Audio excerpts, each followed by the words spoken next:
Okay, I'm recording the VOD of the VOD review, the VOD of the VOD review. There you Alright. go. Whenever you're ready, Bailey. Alright. Let's play this because there's I think this one and King's Row Went are like they're like polar opposites Okay. for matches. Cinco, cuatro, tres, dos, Nice announcer accent. primera ronda. Captura el objetivo. We have a Reaper, Lucio, Ryan, Diva, and McCree. Ready? I'm gonna dive behind. someone's left, Reaper's left, Reaper's left. You want me? Alright, so I'm already stopping it. It was right. This was like the engagement that failed like immediately. So I have this on my recording, which I'll figure out later how to get because apparently this website doesn't accept the MKV that I have. It should. It wasn't letting me. I can't even click it. Oh, what you gotta do is when you upload it, you gotta put file type. You gotta put all files, and they'll let you. Hmm. Yeah, Okay. It's a little fidgety about it, but like if you just put all files, you'll see it and you can upload no problem. Like if you look So, if you look at someone like the We can upload- do that now. Yeah. Yeah, you can try if you want. Just if you're uploading a VOD, it'll take a little while, like an actual VOD, not a link from a VOD. Oh, I see. That's alright. I mean, I can work with this for now because I know what happened because I watched this a couple times, so I can at least explain. But during these dive engagements, a lot of the time, I had my camera like up here at this pillar, Mhm. so I could look down on the point. And a lot of the times, during a lot of these engagements, the Moira was like way back here, and you had your Widow sitting up on a pillar. So when your dive tanks went in together, the Winston would get flattened immediately. Diva would get flattened because Lucio's not meant to heal them that quickly, and the Moira wasn't in the fight yet. So, and when I was saying clear communications from the start, there was a lot of people disappearing during the fights, which I will show you guys later when I upload this. But you'll see like one person breaks off from the fight and is completely absent. So keep it going. How do I get rid of this? There's a clear. trash can on the bottom right. Clear canvas. You can also press C. There's a trash can. I can dumpster this. Yes. Yeah. There you go. Yeah, all right, I'll take that. You want Mac? Yep. Okay, so there goes your main tank. Reaper half. Hey, Reaper low. so that McCree Yeah. down. there's not too much to say because this is where you guys started to swap. Since I'm a sub, I can record as well. If you Oh, guys sorry. want. I was picking people. Oh, okay. We should be up. All right. Guido down. Reaper, Reaper. Lucio one. Run. All right. Diva. Diva. Ryan trapped. Post, do I have to tell you why that was bad, or are we good there? I know what happened there. I was gonna say. Get out. We're all staggered. So I saw that 180. They're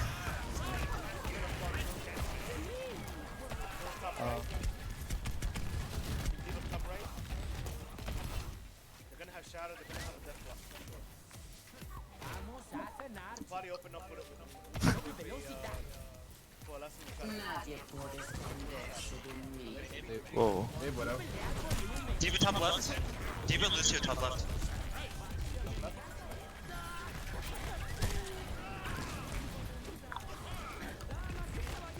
Guido down. Reaper right. Lucio one. More down. Reaper one. Reaper no pay. It hurt me so much that they got like almost 80% out of that first fight. Diva has bomb. That's something check to have shatter. They have death blocks. They're gonna have. They also have walls. They're gonna have sights. They have a window. I called that. The Widow's so Widow, bad. really? Damn you. Left side, Reaper left, Reaper left. They have sides. I'm dead. They have sides. Widow top left. Careful. Reaper no fade, Reaper no fade, Reaper no fade. Reaper. Reaper on point, Reaper on point. They Uh-oh. have coalescence coming up. They still have shadow, still bomb. They use coalescence. Just stall it out. Alright, don't die. We might need to use the tire and go for, with Reaper so we can G-Mac Diva faster. Maybe. Oh god.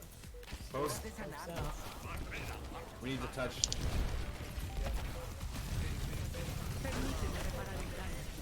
I just went. Reaper, run. Lucio have. Diva. Widow's main, Widow's main.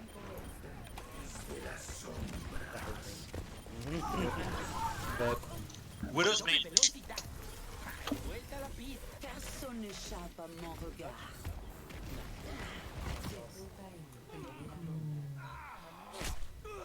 Ah. You're gonna see a lot of me dying. Okay. And a lot of me dying too. Oh, I that's don't why know, it doesn't I- want I the feel file. Like Reaper would be more valuable. Like you can G-Mac like in 4 shots or something like that. I don't know.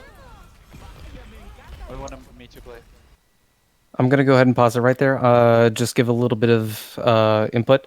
Just looking at our comp right now, the things that we need to be thinking as a team are what our priority targets are going to be in terms of how we're going to be engaging, especially because of the fact that on the last map, while the Lucio was mainly hovering around the point, with the comp that we're playing, specifically with Junkrat or even Reaper, as well as the fact that we have Ryan and Diva, which is technically meta, but for reasons that aren't necessarily related to the current scenario at hand. Like whenever it comes to prioritizing targets, we're very heavy in damage here. We also have a little bit of flanking, but we can easily be breaking a lot of shields. And I don't think the shield breaking was there. I can tell if because I wasn't 100% sure due to the Lucio point of view, since that's not necessarily his job, even if he is playing support and he does have the ability to fire forward. It's not always going to be what he's supposed to do. So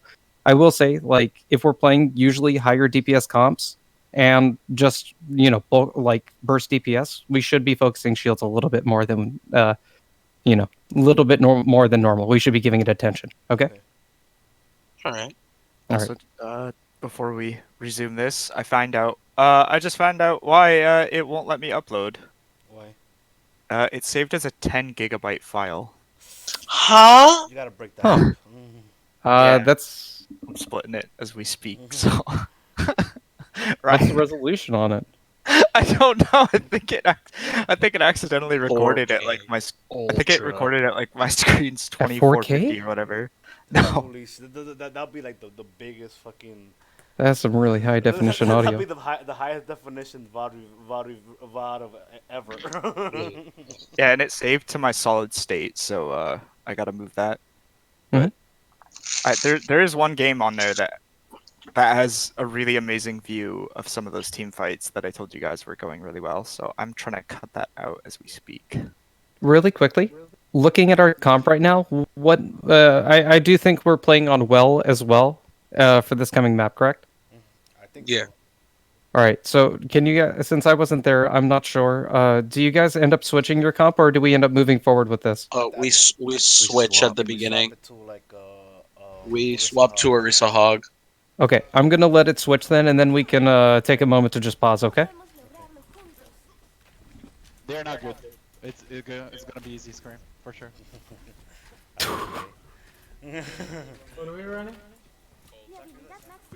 He just trying to improve our like. Okay. So we're running with right now May, Reaper, Lucio, Moira, Roadhog, and Orisa. What are going to be your key priority targets as a team? Anybody that we can get with the hook and with the whole hook. Okay, so we're addressing that our primary means of killing and winning the team fight is going to be by getting environmental kills or even isolating tanks from the enemy team. That's the Mei Reaper. It's a really good combo for that exact reason. If a Mei gets a freeze and the Reaper's right there, no tank can really live through that. Okay. But this comp, you should have quite a bit of shield break with Hog. The thing is, you are also correct in that regard. The thing is, were we thinking this at all whenever we were moving forward? I don't think we were. I said that I was going to be very aggressive with my shield, especially because of the nerf. Okay. So, and okay, good. Continue. Sorry. at the beginning of this fight, they go. I believe they go Diva Ryan again. So it's just like I thought it was a good idea to start off the fight with an environmental kill. So I wind up killing the Ryan by halting him into the well. Ooh. And after that, I feel like we did win that team fight. I'm not quite sure after that. It's okay. I will say that in this regard, the best thing that we can possibly do at this point is just agree, like all of us together, what our priority targets are and how we're going to go about getting the kills. Okay? Because with just that thought alone right there, we can bring a little bit more uniformity to how we play. Even if we're not always together, we can synergize in weird ways because that's what Overwatch is. It's just weird synergies that actually really work well. So, just by understanding that together, guys. Okay? Okay. So let's go ahead and just move forward with the video. Thank you for letting me get my input. I'm gonna play more aggressive here. My shield. Sounds good.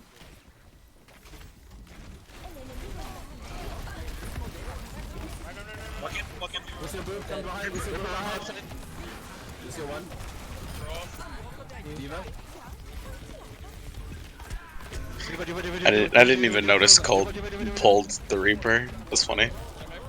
Mm-hmm. Maybe down. There we go. Okay, pretty good job on the first fight. Y'all did exactly, what we agreed upon. Oh, I know. Do we stick with it, though? I think it falls apart a little bit. You ready for another skill orb? Watch. Bam. Can you pull? Watch out, that Lucio's coming around for boot probably. Nice hook. Minus on Reaper. Ripper. No. Lucio, look Okay, there's that Diva.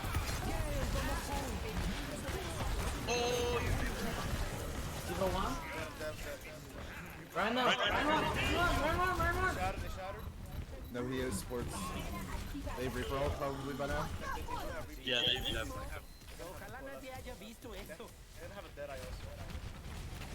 I'll try to hook the Reaper out of it.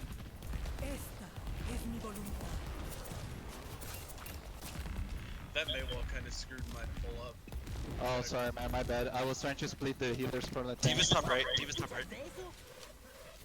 No, you're fine, right? I Push should the call Diva. it.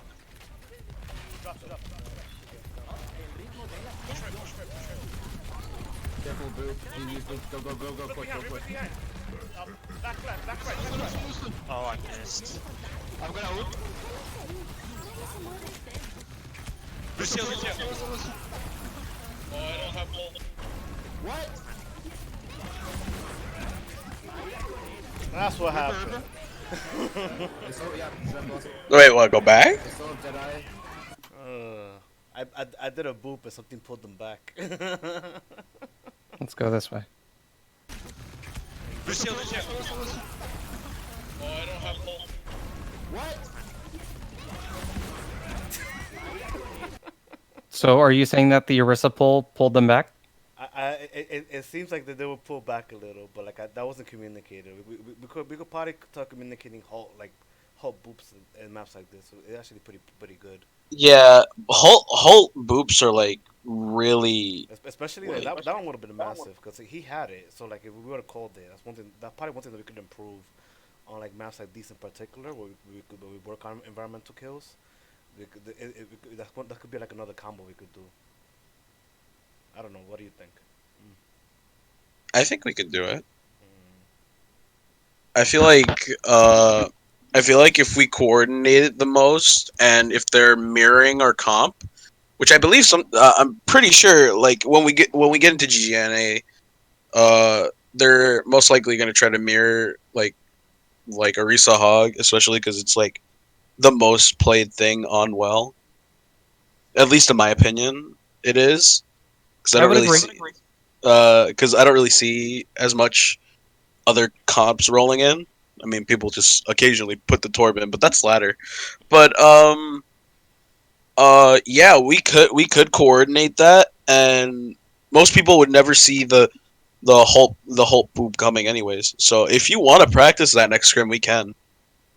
It's another option to like deal with people, especially when they're that close. Yeah, I remember. I remember when I was trying out for for which one was it? It was Alpha. They did the same thing to us. They did the Hulk boop, and I was like, ooh, damn, I should try that. I should try that with someone. So it would be a nice thing to do now. What do you think, Abby?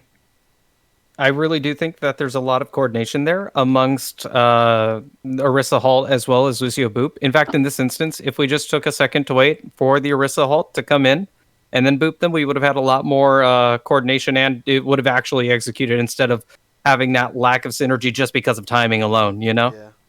So I agree with you guys, and it can work. You know, we've all seen those clips on Fresh Nuts and Noob Hunter where it's the Lucio that's hanging above the map and the Orisa pulls 5 people and then the rest get booped. All of them, most of them get booped off. It's very executable, and it's pretty easy to do in the right conditions. Just communication is the key for it. Just knowing when it's gonna come out and just executing afterwards. And we could do that. I mean, I was gonna say that's gonna be your biggest issue, is getting the tanks to communicate with each other.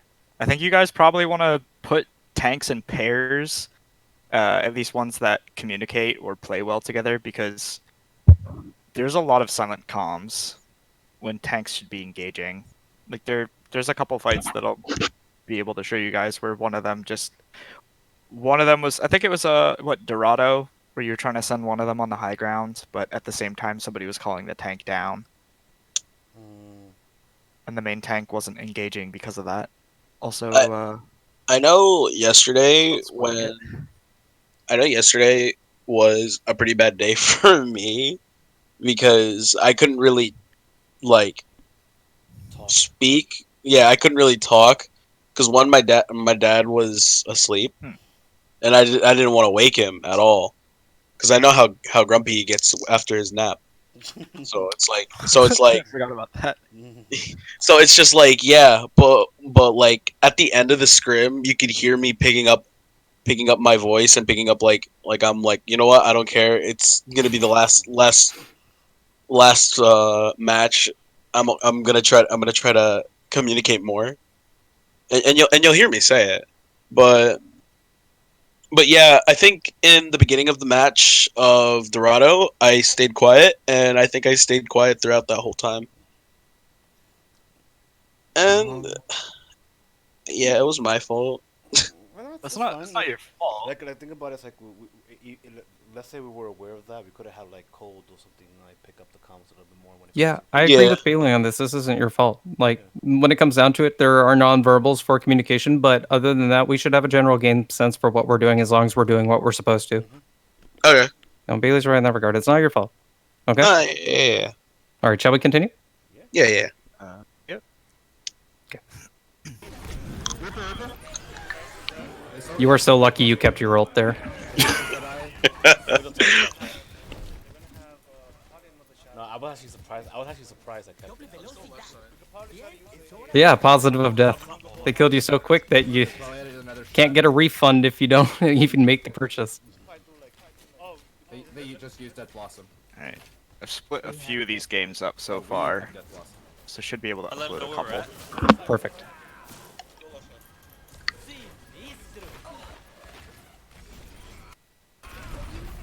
That was me, sorry. Oh, that's alright.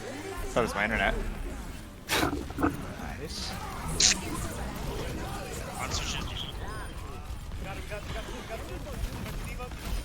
Alright, so I think, is this the fight that I think it is, where the McCree deletes everybody? Yes. Oh yeah, he absolutely annihilates us. This is like it gave me flashback of like Pine wrecking everybody from the Houston. I was just about to say he's in that same position, I thought this was a win on this team fight. I'm like, okay, you guys are gonna flip it. They didn't even get 90%, but I watched haven't- that McCree go uncontested for a while. I haven't even watched this, and I've actually already come to the conclusion that this fight is won. We used a lot of ults here. It is technically last fight. We should have won this fight at this point.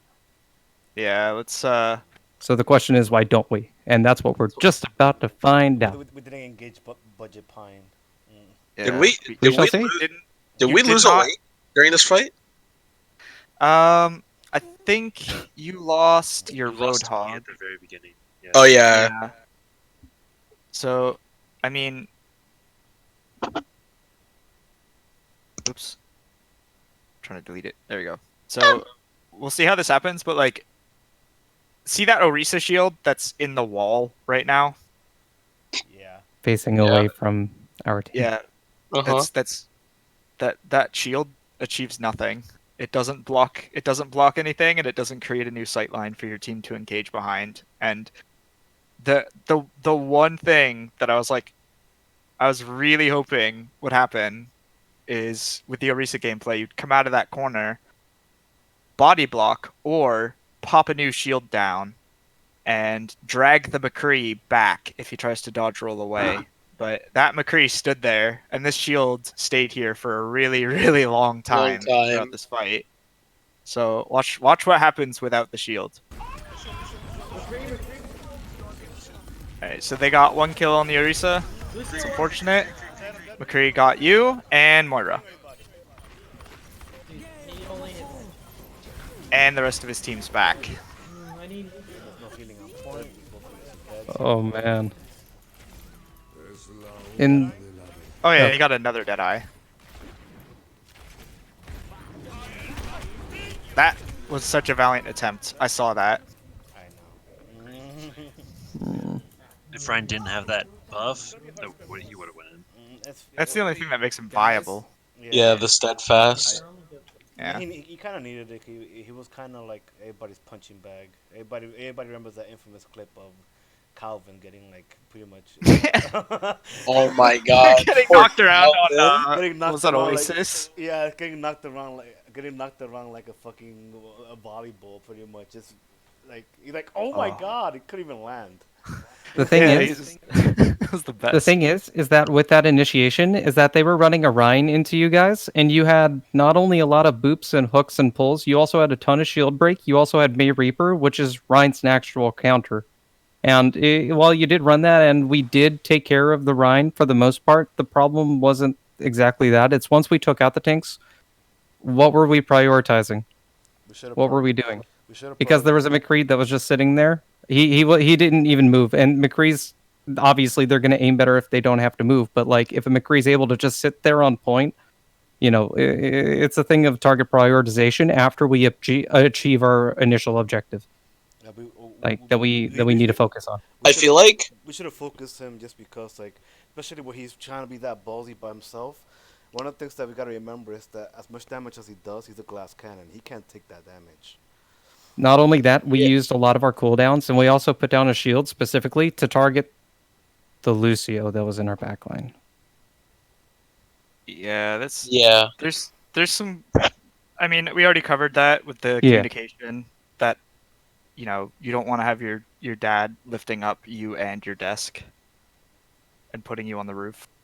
So Yeah. I mean, So you could just spam your "I need healing" button and spin around in circles, but there is one instance where when I saw this just now, where I could have just said instead of going to the right, pushing the McCree with all of us, and with that we could have just destroyed the McCree. With like I still had fortify, so I could have just definitely like taken most of his hits, and then we easily get him. I'd be easily healed up, and then we just play the back and play against their team like that, and it's a 5v6. That's what I see, but like then again, I don't know what else would have happened. So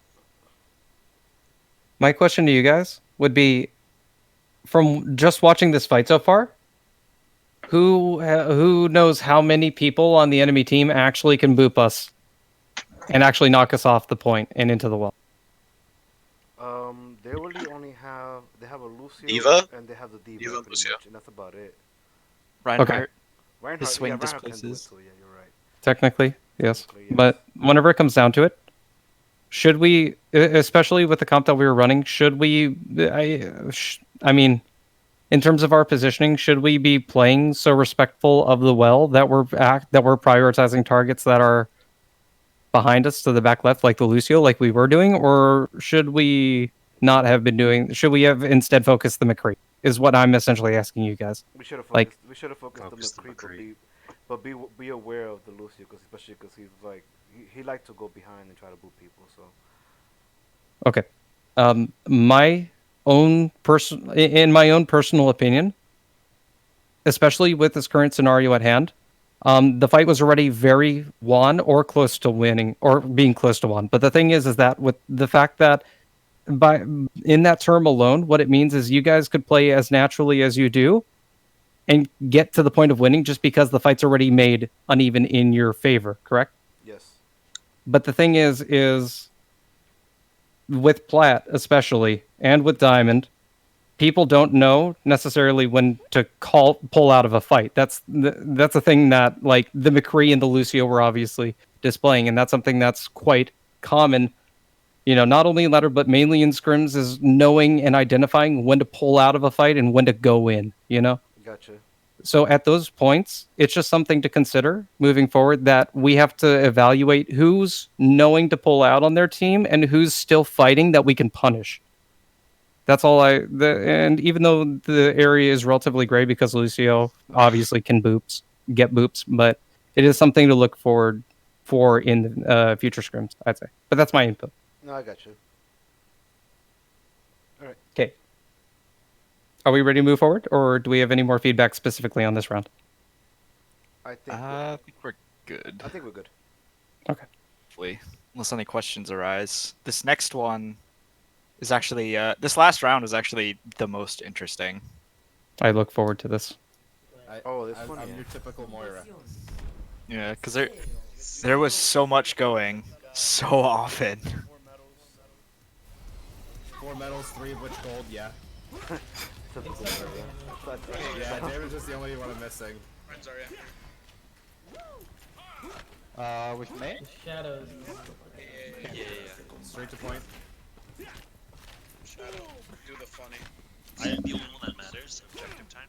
Have fun. Objective time. Get on my lap. What's the fun? Funny. If you don't have at least 4 minutes, you can't brag about it.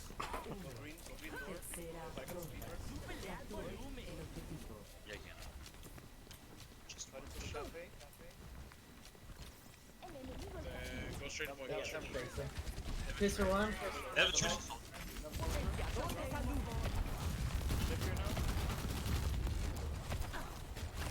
Shadow, you're You're dead. by yourself. They're pushing on you, Shadow. Loso Pros? Diva. Loso Pros? D-Mech Diva, I get more value for D-Mech to Diva. Oh, you- D-Mech to Diva. Ever since they fucking. All right, so this is something I guess I'll have to address when I can get him in the match. I don't know if you guys noticed it, at least during the team fight, but like the very first 12 seconds, you lost Shadow. Like he completely detached from the team. Yeah, And- I think that's something that we've We been know. noticing a lot is that he tries to take too many Fights on his own. too many fights on his own, or like tries to take like too many 1v1s when he shouldn't, and he'll serve a better purpose when he's in the death ball, just because because like obviously like a 6v like whatever is in the point is gonna be more in our favor than just trying to chase somebody and possibly get killed. Well, the biggest issue that I had during that was if they're engaging you guys with these really high health pool targets, your one hero that should be dealing with those It's Reaper. is it's Reaper, but when you're, you know, when everybody's on the point, like there's 4 of you, or sorry, 5 of you, and all the way over here, the I think it was Soldier 76 and Tracer, Yeah. they pinned Shadow over here, and rather than wraithing out toward the team, he decided to take that 1v2. And I know it's hard to tell people to not do things, so I would recommend trying at least to guide him back into the center of the fight as your Reaper, Okay. because that kind of communication will be helpful, I think, for like everybody. If you can count on him to constantly be in the center of the engagement, Sorry. the enemy team isn't going to be pushing you as they're not going to be as oppressive. The ball's not going to dare to go near some of you because, you know, I mean, your Mei is already low health, but he goes out and dies because he thinks he can take some of these engagements. And the thing that he doesn't realize is that it's not because Tracer recently got a buff that he died, which I think he just said, but it's because he was alone. I Yeah, mean, like I think that's one of the things that I've been trying to instill. He's actually gotten a little bit better about it, but it's one of the things Yeah. that I've been trying to instill on him, especially when we're like running like a Death Boy in comp, and we want to be in the brawl. Is that I told him that it's better for him to be in the front line so he could provide initially when it was the Orisa Sigma to provide the shield break and the actual damage to the front line. And obviously, again, you're gonna fare better when it's six people going against whatever the hell they're running. I think when you engage with these kinds of comps, as the Lucio at least, I would try to keep Shadow near you. Okay.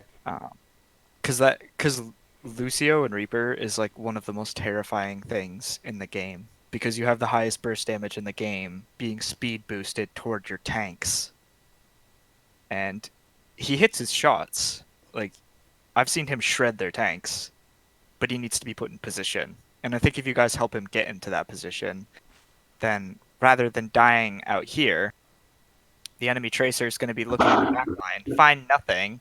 Soldier's going to probably reposition here, and the enemy team is just going to be scattered because, you know, Reaper creates a kill zone at these doors.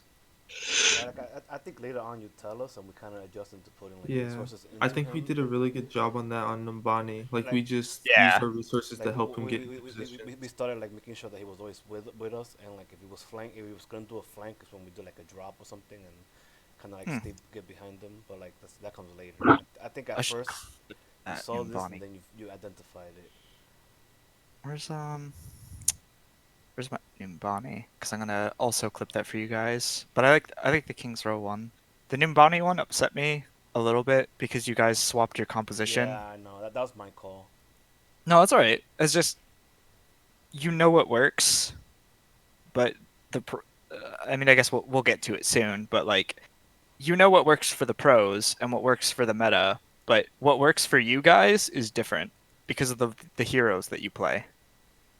Like, especially when I see the pharmacy roll out and I hear all the frustrations about healing and damage and no kills and all that, it's like, I know, I feel that pain. Alright, let's see. Let's keep this going. I'm gonna try to clip the Numbani game in the background. I'll make minor notes in the meantime. Cool. Oops. I did not mean to fix something. Maybe did one. Did it? Dude, that was a pog boop. Tracer no recall, Tracer no recall. They can all be easy when they're frozen, especially on Ilios. It's gonna be close to pulse bomb. We're in no phase, we're in no phase. Sorry, I didn't That's bad. They're gonna be close to Cole. Ball. D.Va. Focus D.Va. That's when Cold started calling. Did I? More. No more else. Yeah. I'm back. They're gonna have mines. They're gonna have be close. You guys still won that fight despite the fact that they invested, which is good. Yeah. I think that they overly invested because when they killed Shadow, it was a 5v5. But right after they killed Shadow, I think they Lucio off. thing is, and what's weird about this is the fact that, well, it's not what's weird. Sorry for the pause, but literally you had beat and you had 12% on the point. For Lucio, that is abnormal. So the fight went on for quite a bit of time before we actually got the point. But once we got the point and they started investing, it was either ride or die for our team. But we ended up pulling it off. I mean, after Moira Coalescence and a pulse bomb, we sunk the enemy team even further. Like the reason we're at 40% right now and facing very little challenges because of what happened in the earlier fight. You know. So y'all get free percentage whenever they use their ults and can't follow up. So good on y'all. That was really good. I have ult. Ball coming in. Tracer 1. Lucio low. Big slam. Ball 1. D1. I wouldn't recommend wall riding along the outside, even if there are mines on point. It's best to just stay with your tanks, typically, instead of putting yourself in line of sight of their entire team that's outside. Yeah, we may ult on point and Reaper through the window. Reaper through the window. That's a good call out. Tracer behind. Good deal with the Tracer. I got it. Diva no DM. Go through cafe. Tracer's trying to build full spawn. There he goes.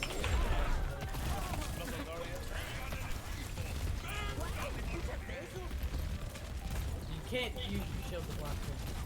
You gotta let this. I'm coming. Okay, this is just a bit of a personal question. Can anybody answer this? How much damage does Lucio's sound wave, which is his boop, do to an enemy? Not much, like 25. 25, like a melee. 25 is the exact answer. It's and post, this is just a personal note for you. I wouldn't recommend using boop as a means of doing damage. I would only use it like it's mainly a tool. Like it can be useful for just using to push enemies into your team or away from your team, depending on the situation. But like it does as much as a melee. And you don't displace the enemy and also displace your own team attempting to kill them in the process. Okay, gotcha. Just a minor note there.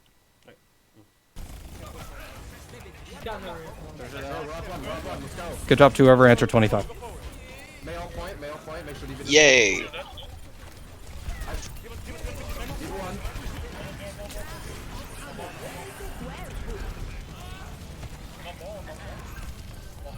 I'm out of D. I'm low on hand. More low. You suck.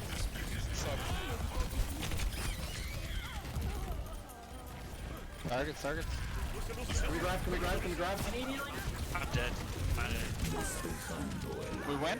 Huge. We win. Alright, still healing. You gotta kill the Tracer. Soldier.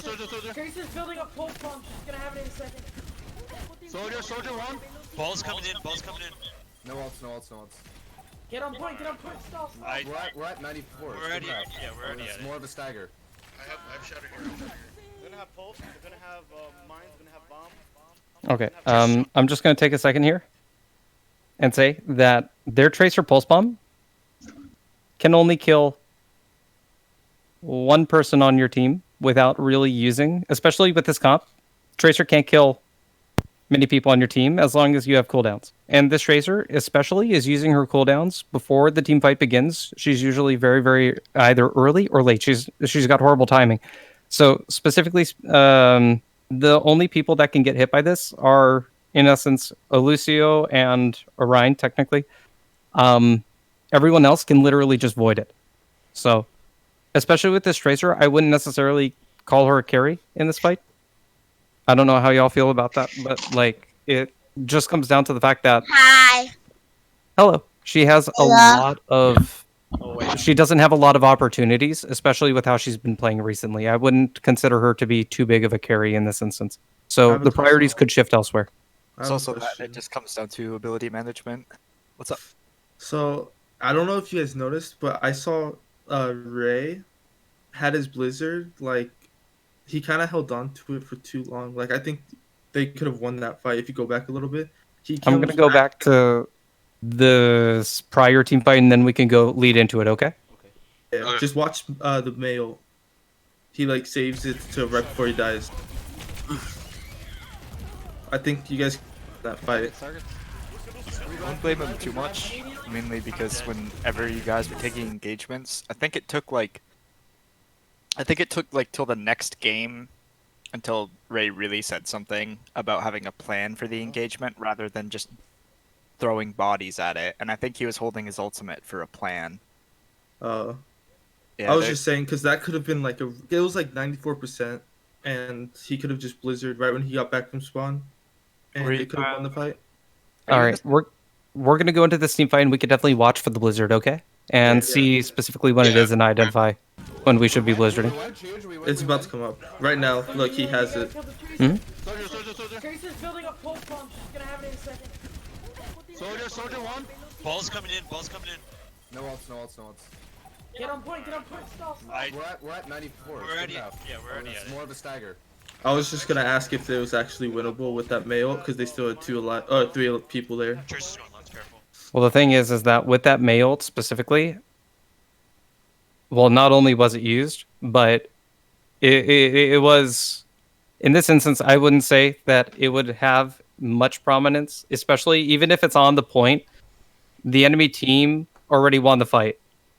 We would have been doing exactly what the McCree did if we, we are doing exactly what we talked about previously with the Cree, where a fight's already lost in that instance, and we're investing into it, and because we're investing into it, we're losing percentile or percentage from the cap, and it might not be visible now, but over time, it's going to be a lot harder for us to push in on them. So I would, because of the fact that we don't have our ult, because we can't just use it and instantly, freeze a lot of their team and also control a lot of space because of it. So it was quite an investment. And if anything, it's like around the time that they got it, I can't fully confirm because of the fact that this is from post perspective, and when he taps, then we know, Yeah. But most So it importantly, it would have just been better to save it like overall for the next fight. yes, especially because if just looking at the percentages, you have the next fight. You have the ability to have a next fight. It's not going to be last fight. You don't have to use your ults right then and there.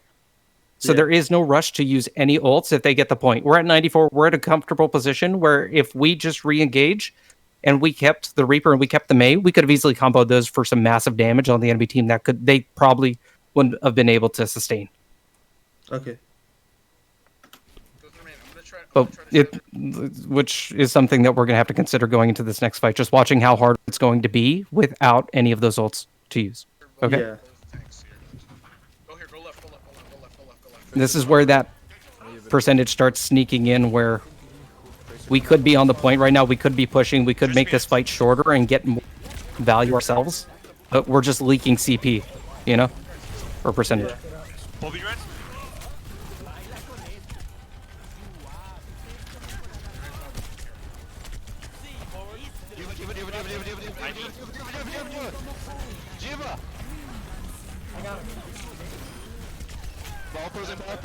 Ball. Tracer's still behind. I'm dead. Tracer one. They've been focusing me the whole time. So that was a really, really hard fight because they had their ults and we didn't, especially. Yeah. So the reason we got messed up at the end is exactly the reason we won the point and got so much at the beginning. Because we invested into the fight that was already lost, and because we did that, we had a horrible recovery, and we were facing a full ult economy in the process, and it was really hard. I don't think there was much that we could have done in that instance other than play amazingly well in order to at least get the point, much less win. Just something to consider. Good warm-up, though. Next game. Are we watching the whole thing, the whole 2 hours? That's your calls. And it depends.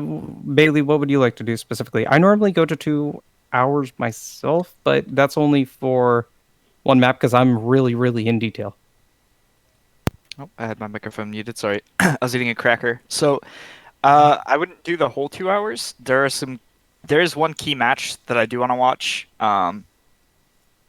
but it's kind of unnecessary because, I mean, one, Did somebody repost or post the we probably don't. invite link to the Discord we have to join? What's the map that you'd like to watch? In and out. I actually have it. Oh? I actually have my overview. Let me make sure that Pug. it looks okay. I got the Kings Row match that I really wanted to show. Oh, I was playing Reinhardt. I fed. Okay. Feeding on Ryan Poggies. There's a few. I know you're gonna see like I fed a shatter a few times, and I even called out during the match, like in between. All right. If you guys go back, there's a Kings Row 2-3. That's just for the February 3rd. What you could do is you could just put a link on it. So Let me get this. There it is. to preface this match, we did have a talk about playing to the team's strengths, and this map is amazing for that. One, because there's there's a lot of talent for tanks, burst healers players, and the fact that they play Deathball, or they throw in when Dreamer's there, they throw in the Widow. And this map is so good to capitalize on it, and I'd hate to see that go to waste with a different composition. Okay. Yeah, let's get this rolling then. All right, we got everybody here. Yeah, I think so. Before we do, just any final conclusions or comments or feedback on Elios? No, not really. Okay. We're good to go. All right. I'm gonna do red this time. All right, is it playing? Sorry. Yeah. Okay, so I'm gonna have to apologize for the frame rate that it recorded at. That's fine. And I see what it is that you're talking about, but I don't think that'll affect it too much. Let's see where I actually moved the camera. Oh, there we go. Okay. Give me the beginning of my engagement. Okay. Go. Start Alright. your rotation. There we go. We're gonna go for a wall here. Open above you. Swing. Wall, careful. Reaper red side. Okay. So, I'll show you guys because I like this view a lot better, even though it cuts off some of the screen. Unfortunately, thanks to OBS. But a lot of my issues with this, I'm sure you guys will end up correcting over time. But especially, where is it? Having your Ana like way out here. I think the Ana got like busted immediately.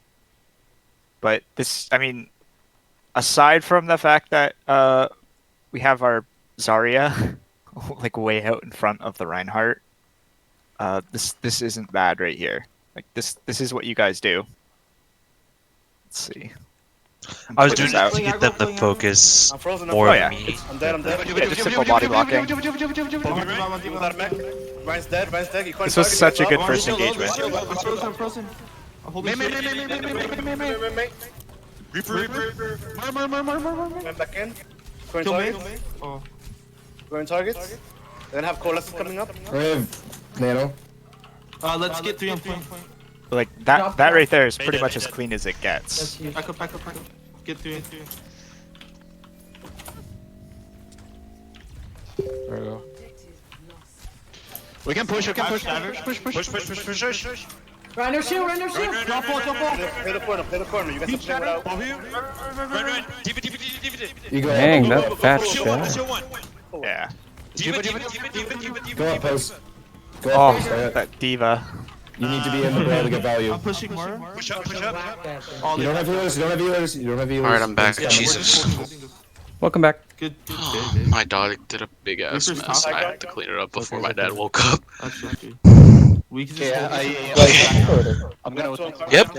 Okay. back up. Isaac, can you turn off the lights? Apaga la luz. Okay, don't listen to me. Hold on. Coming up. Let it come a little bit. Let it come a little bit more. I'm gonna ult. Go corner. Yeah, hold this corner. Let it come. Ryan's gonna try to shatter this. There we go. Oh fuck that. I told you turn off the lights. Grab this whenever you're ready. No shield.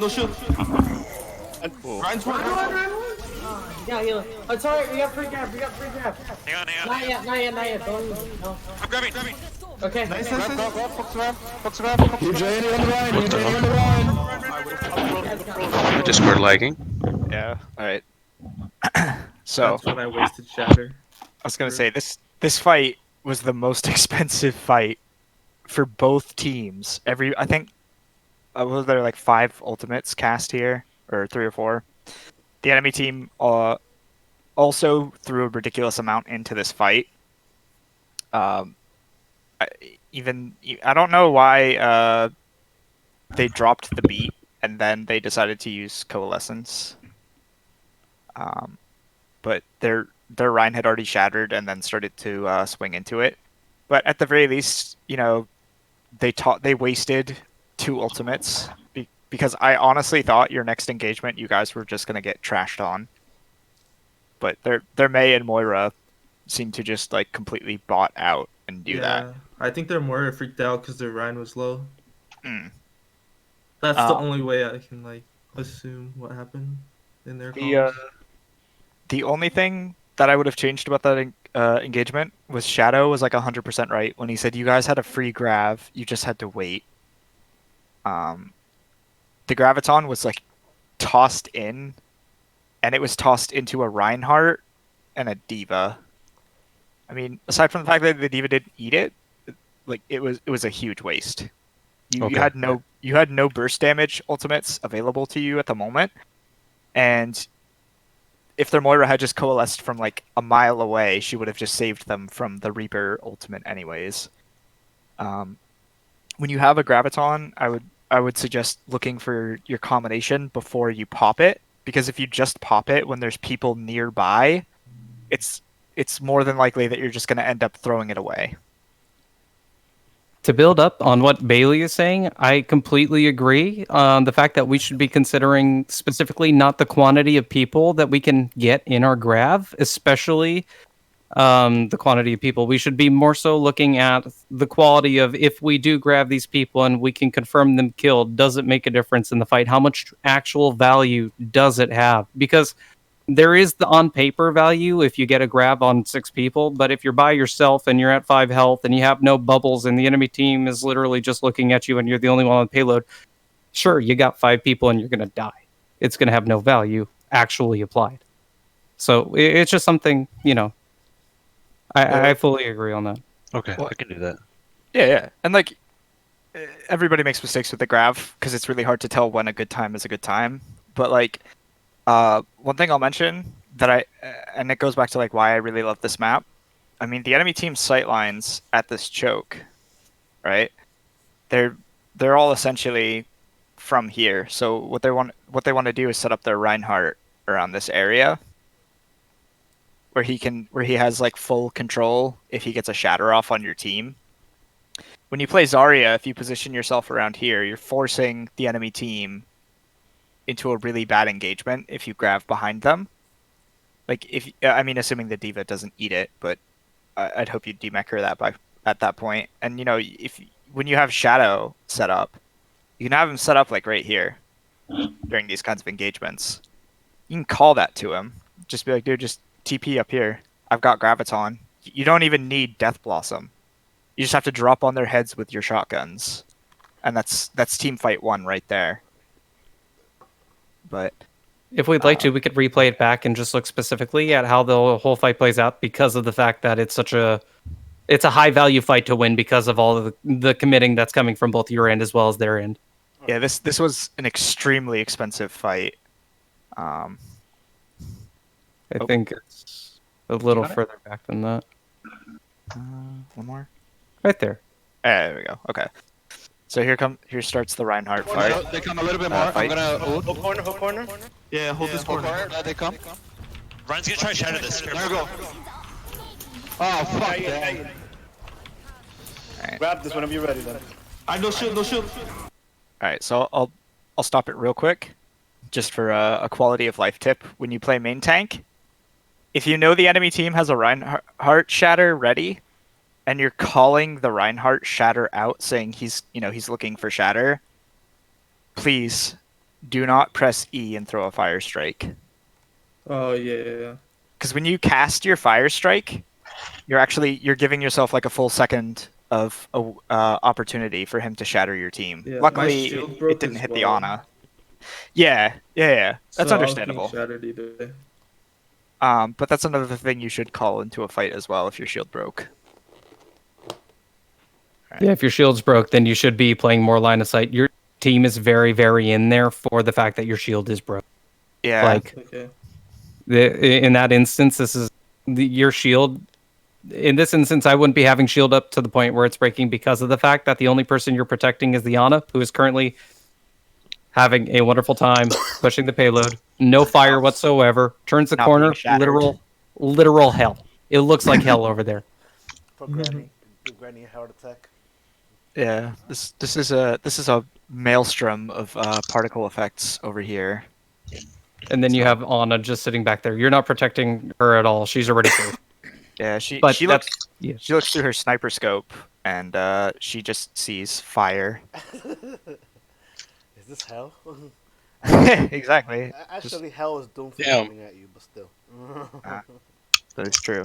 To follow up, it is worth noting that whenever we commit with May ult, we don't want to use it at the beginning, and we don't want to throw it down a choke.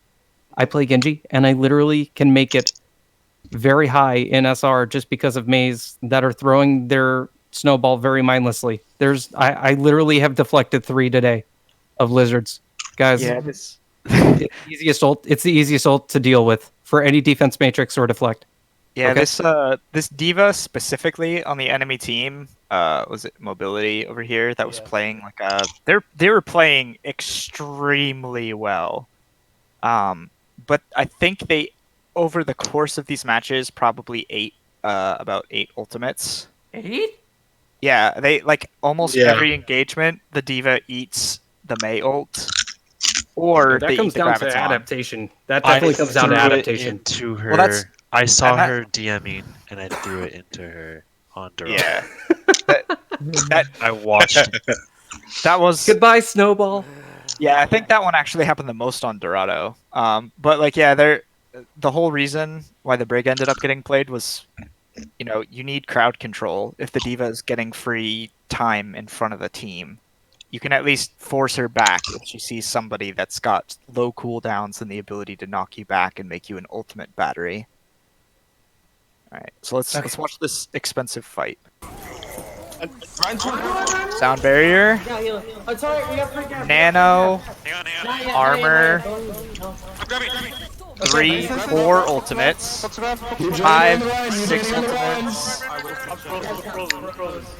I should have you shattered, my bad. It's okay, it's okay, it's okay. We did great. There's about 6 or 7 ultimates used between both teams. I My processed question- not yet. Like once I threw it, I was like, "Oh shit." My question to you guys is who were the people that were raising the value in this fight by using their ultimates? Was it their team or was it ours? Because if it was their team, then that's perfectly fine. That's not on us. They're just playing a very aggressive playstyle, and we could punish that. But if it's us, then they're only responding to us because they want to match it, and they're calling us on the fact that we're playing aggressively with our ults. And because of that, we could get punished. Yeah, So- I think like it kind of went a little downhill when we got the mayo eaten there in the beginning. Yeah. Well, I think at that point we should. I wanted to. We definitely need to plan out the combos better because like if we just would have accepted the fact that it's a lot easier to like even get like a Reaper like a Graph Death Blossom or anything like that would have been a little bit more cleaner. And we like one of the things that I know that I need to work on a little bit more.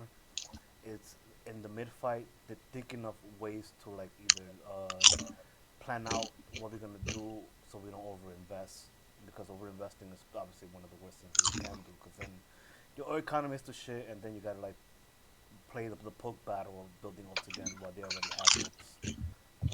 I mean, like the good thing here is that they invested quite a bit too, so.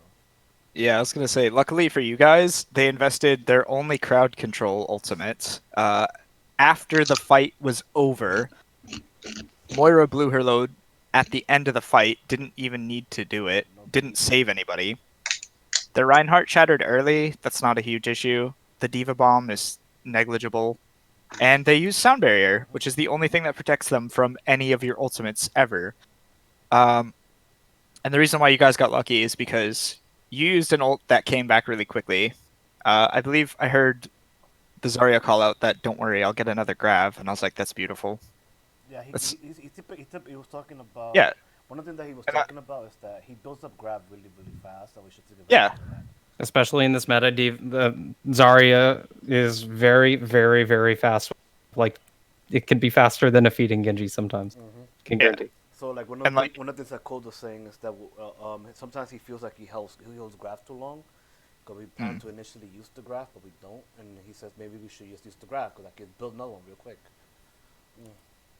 All right, so that's fair. He found an opportunity to grab. It just wasn't the right opportunity. If you guys help him to look for those opportunities, especially like when you're standing around in the spawn and you're looking and you're choosing your heroes, you can look at each other and say, okay, what's the plan? We have 30 seconds before the doors even open for us. Because if you have a match where you've got like your Reaper and your Zarya, you want them to be communicating. And there was a little bit of communication cutoff where Shadow actually made a good call and it was popped anyways, but I do like the positivity of "Don't worry, I'll get another one." That is one thing to compliment, because I don't hear that too often. Usually it's just the Zarya's microphone. You hear like the sound of it being cut. But other than that, it was bad. But it was extremely expensive.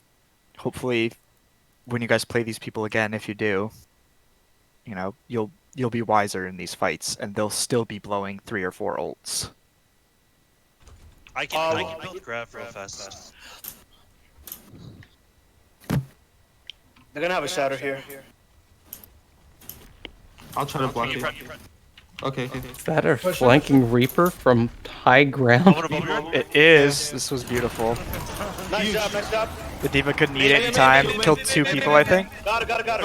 Brick wall. Right. Push. Bobby run. I'm pushing. Ran has no shield. Yeah, this fight's already won. We should get this point, right? Yep. So One more on Kurt. I love this composition played against them because the Diva is so useless with the Reinhardt. I have shatters soon. They use wall. It has its ups and downs. It's actually yeah.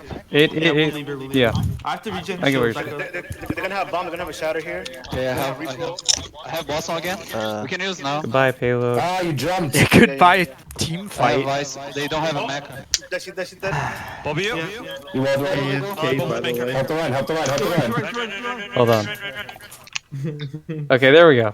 Yeah. I was a little bit tired. There we go. Back up.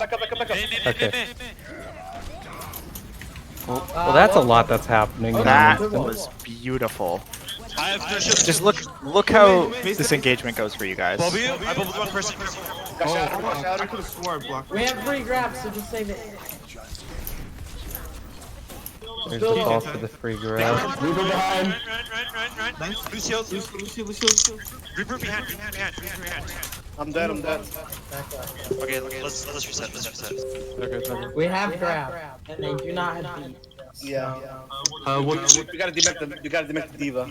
Yeah. I can do that. Just another link in the chain. When we're in the mid fight, I'm gonna rally. All right. Okay. So, I'm gonna take a second to just pause it right here, and I am gonna say that whenever it comes to actually stabilizing on this map, it is essential that we move in together, especially because the enemy team has a Mei. Normally we do want to be moving together, but do you see how we're just kind of like taking a line? Yeah. Like we're literally conga lining this. Where's Shadow at this point? Is he up here, I think? I believe. I Let's see pull it a him. bit Yeah. back. There we go. He's in the back. Okay. So if we play this out here, like we're all here. Like but then we start pushing forward. When we're in the mid fight, I'm gonna rally. Okay. Your healers And we're are way just- back Wait, here. I'm not there. We're not there yet. Yeah. Okay, go. And it's not necessarily wrong to do this at some points, but specifically with Ryan's shield, if we're holding it up and our team isn't even there, look at how many people we're protecting in this instance. We're protecting a bubbled Zarya. And I Hello. also will Hello. mention, look what they have on their team. And Yeah. if you're separated from your team, all it takes is one Mei wall. There's no line of sight for bubble. Their Reinhardt charges, and you're dead. Yeah. Because you know, they probably, I'm gonna assume this was a mistake on their part for assuming that your entire team was standing here. Or they just weren't taking advantage of it. Yeah, because if they knew that you were all alone over here, the Reinhardt would be dead. Their team could have engaged. Zarya would have to back up, and the healers might get caught up in the process because they were, already pressing W on their way to the fight. Against a Mei, you definitely never want to be moving in single file. Yeah, because you will get cut off with that gap. That's why when you guys deathball, it's so important that the Brig's there for the stun. You have your Ana for the nade. She's a little bit further back, and I think that's Mei back there. I'm Yeah, pretty honestly, sure, I didn't even look back. Like, I just saw the Zarya move forward, and I was like, okay, we're here. And I just started moving. Yeah, I Never look back. I know this is was this like a 3.2 scrim? 3.2.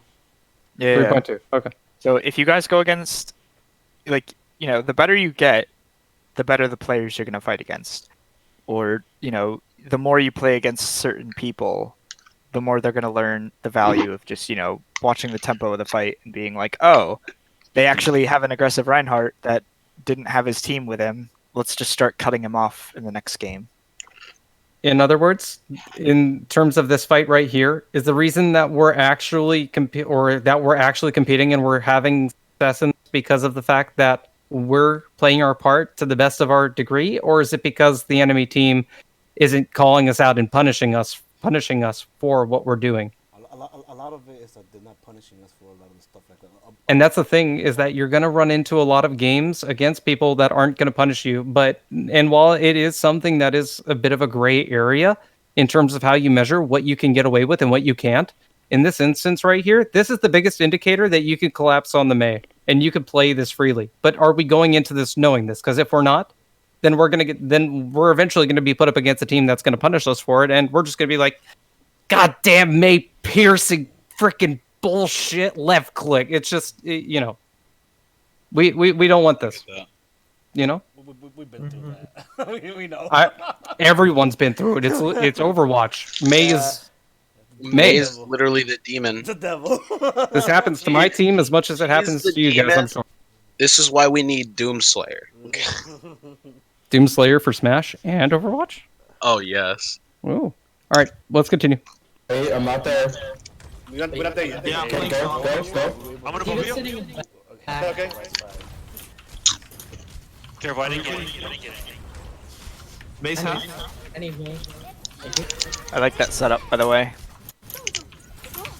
Nice stun. Yeah, I'm frozen. Oh, good, I was good. looking for the stun on the main. Wait to back out. I was like a millisecond too late on it. All right. I wasn't gonna depend on it, but if I could get it, I could. But no. I'm only gonna call one problem because this happens a lot because it's not punished, at least in this match. But it kind of goes back to keeping your DPS in check.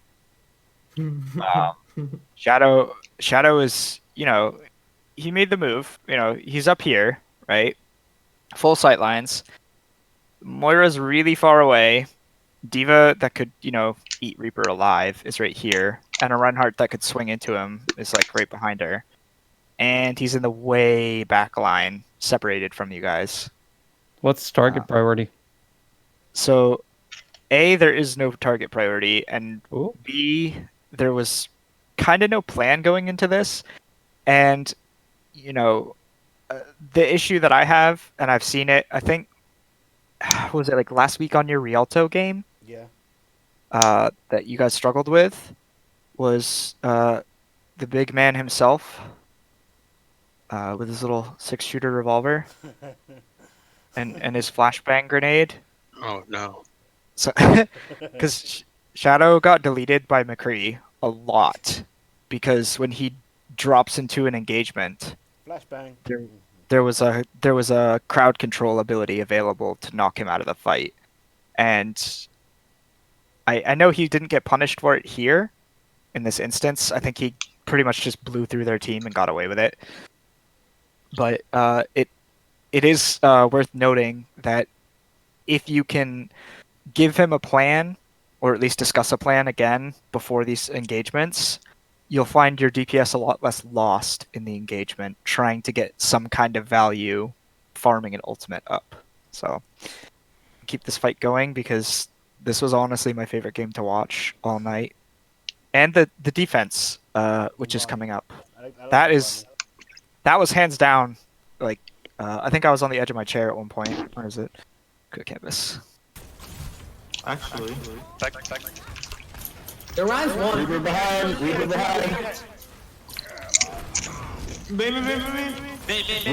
Reaper's out in the back line. Look at that Reaper just bitch out. Oh, just a really quick just a really quick note. One of the things that is true of Reaper is if you can force out the cooldown, calling out Reaper in backline will always be lesser in value than calling out Reaper backline no Wraith. So I would primarily, just some food for thought there. Like, a Reaper without Wraith in backline is sure to die. Well, like Okay. I think the reason why he was core initially was because we knew he still had it, so we didn't want him to like get the free value, so we kind of bullied him away. Yeah, just something to recognize. I got you. Push D.Va and where? D.Va's almost out of mech. Oh no. I don't want to watch. What? I got pushed into it. Push the payload. Wait, you died in that? I got pushed into the bomb. Look at this. Run! This was my favorite moment. So everybody with the all around me are familiar faces. This Reinhardt got whipped into the pit, and I throughout this entire engagement, I was really hoping somebody would knock the Reinhardt off the map, because look at his ult charge. He was so close to shatter, and they had Reaper ult. Hello, Doug is my old friend. And they honestly probably would have gotten beat if they could just make that engagement a little bit longer. And oh my god, watching that Reinhardt position himself over here and get whipped is my absolute favorite moment from the scrims that night, because you guys were having little back and forths, but this match right here was literally like your strongest match, aside, like, and Numbani, where I told you to focus on your strengths. And the enemy team just absolutely floundered on the attack and defense. Good job. Lucio. Rallying. Get you. Nice. Word. Never mind, don't do it. No, just die. Jump off. If you can. You see a 1. It's fine. No. That payload pushed me. Reaper just watched. Payload pushed me. I was so upset when that happened. It legit pushed me into the bomb. I saw that and I was like, oh no, it's gonna happen. I'm gonna have coalesce. And The payload also destroys the ultimate. I'm grabbing this fight. Just use everything and we win the fight. Yeah, they use wall. Hold on, we're waiting for a team. That's a risky call. We'll try to force them to the map. BTM if we can. Yeah. Push. Oh, nice. He shattered on the wall. 2 seconds. Yes, he did. No, we're down. No ults. Jump off the edge. All in all, Huge cold. gonna pause it right there. All in all, how much value do you guys think that we got out of this fight? Quite a bit. I mean, we didn't invest anything, and we just were able to take out the shatter and mail out of the way. Yeah, they wasted 2 ults. Okay. We didn't use anything. I will say, that is one of the best trades you could ask for. Both forms of crowd control were wasted, and you guys didn't throw anything that you needed into that fight. BTM if we can. We just died. Yeah. Push. I'm just playing it again so we could see specifically. Oh, my nice. God, Nice so ball, beautiful. 2 seconds, 2 seconds.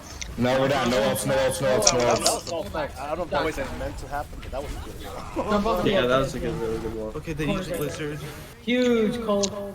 They No, use alright, Blizzard, he got the Shatter. Damn. Unfortunate. I'll have my Shatter so we can Shatter first and grab after. Okay. Just so I could rebuild it if we need it. Okay, let's go, guys. There we go. AFK. This is literally the type of team you could see 9. Push up. I'm gonna above your end. I need healing in the back. Swing and a half Shatter. Got him.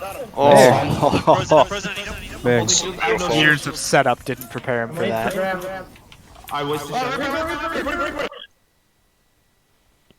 So I paused it, and my question for you guys is: when we got the hammer down, what was our priority? We should have. We should have killed the Lucio and the. Probably just to get rid of the From Lucio my probably, angle, but Hydra honestly, needs to hit I because didn't of see the them get grab. shattered. Yeah. You said wasted Shatter, but they got knocked back. I didn't see them. What's the reason why you weren't able to see it? So like the Mei icicled right in front of me, and I didn't see the Mei and Lucio over by the cart that were shattered. Okay, we're gonna play this back one more time here. When you shatter? Huh? You get a hit marker when you shatter, right? Like when It does damage, so you should. Okay. Yeah, but I to be honestly fair, you also just get didn't a see it. you also get a hit marker if you hit like a May wall or something. Oh, okay. We're gonna play this one more time here, I and genuinely thought I didn't hit anyone. it's okay. I would recommend that we, specifically in this instance, even if that's the case that you didn't hit anyone, it's still, I mean, the call for wasting Shatter. If not many of your team is really positioned forward with you because of that May wall, for example, and they're all usually on the offense, saying you wasted Shatter isn't going to give too much value to the team fight either. Yeah. So we're going to watch this one more time here. I'm gonna above your end. I need healing in the Swing back. and a half Shatter. Got him. Nice stone. I'm frozen. Big I need stun. him. I'm holding shield. I have no shield. I'm waiting for grab. Oh yeah. So technically, with this hammer down, you hit the Lucio and you hit the Diva. Yeah, And the May went cryo and then backed up. And there was no way you could possibly not see the people you were going to hit. So the question this begs is, was it worth it? Is it worth it to do a Rhine Shatter in here where you can barely see the people, but you can guarantee that there is no shielding on the off angle because the Rhine isn't there? Or is it better to, like, is this the preferred option here? Would you have changed, if you were to do this again, what would you change? I mean, I probably wouldn't even have flanked, to be honest. I would have probably just waited a little longer. In my own personal opinion, if you're going to do this, first and foremost, proximity is everything. If you're going to hit these shatters, you cannot be back here. This is not where you're supposed to be. This is not okay. Reason being, it's really risky. You can't hit people. You don't expect to hit people outside of your sight of vision as Ryan. It's just, it's, the hindsight is 20/20. We don't expect to hit people we don't see. Correct? Yeah. But if we were right here and we shattered, we could have at least seen it. Yeah, we could have at least seen the results of our actions. And specifically right here, in terms of where you did use your shatter, I would, if I was in your position, I wouldn't even think I'd hit anybody with that because the Mei was ulted, or the Mei was in ice. So it's just one of those things you got to think about. Like, in terms of sightlines, if you're going to hit the hammer down, then you got to be up there. You got to be at least a little bit closer. The downside is this is a lot more telegraphed if you're up here instead of back there. But the bright side of it is you don't use hammer, say you don't hit anyone when they're Diva and they're Lucio relying on Lucio as all. Mm-hmm. But other than that, I would carry on. Ryan low. Yeah, free grab. Free grab. Yeah. Shatter first. May. Oh, okay. I'm grabbing. Watch it, bam. Ah, no, killed me. Reaper. Good blizzard. I'm on May. Oh, look how split their team is. Or no, pain on point. This is the ideal version of a collapse on them. Yeah. This was so beautiful. Ryan is shutting. We got shattered. And I'm dead. Run. yes. I'm pausing it there just so we could finally get a grasp on who it is that got shattered. And Ryan, are you down in this instance? I don't think so. I blocked it. I think Brig is down. I saw people get stunned as well. I got shattered. I blocked it, at least where I was at, so. So where were you looking? Diva still one. I'm dead. Because it seems like these people right here were the ones that got stunned. I don't know if Awaken was, but I don't even see you here. Did Post get stunned? I got shattered. Post got stunned, Yeah. as did Zarya. Okay. Alright. But, like, I heard Cold yell out that he was bubbling Right. Blinky. Yeah. I think he was getting charged. I think Blinky was getting charged. That's why I said I was bubbling him. I heard the charge, yeah. And then so he just I hit heard the Brig splat of Brig, yeah. can you All I heard confirm that was you were alive in this instance? It's a splat break. I love it. Can you confirm you were alive in this instance? Not anymore. I'm double guessing myself because I don't know.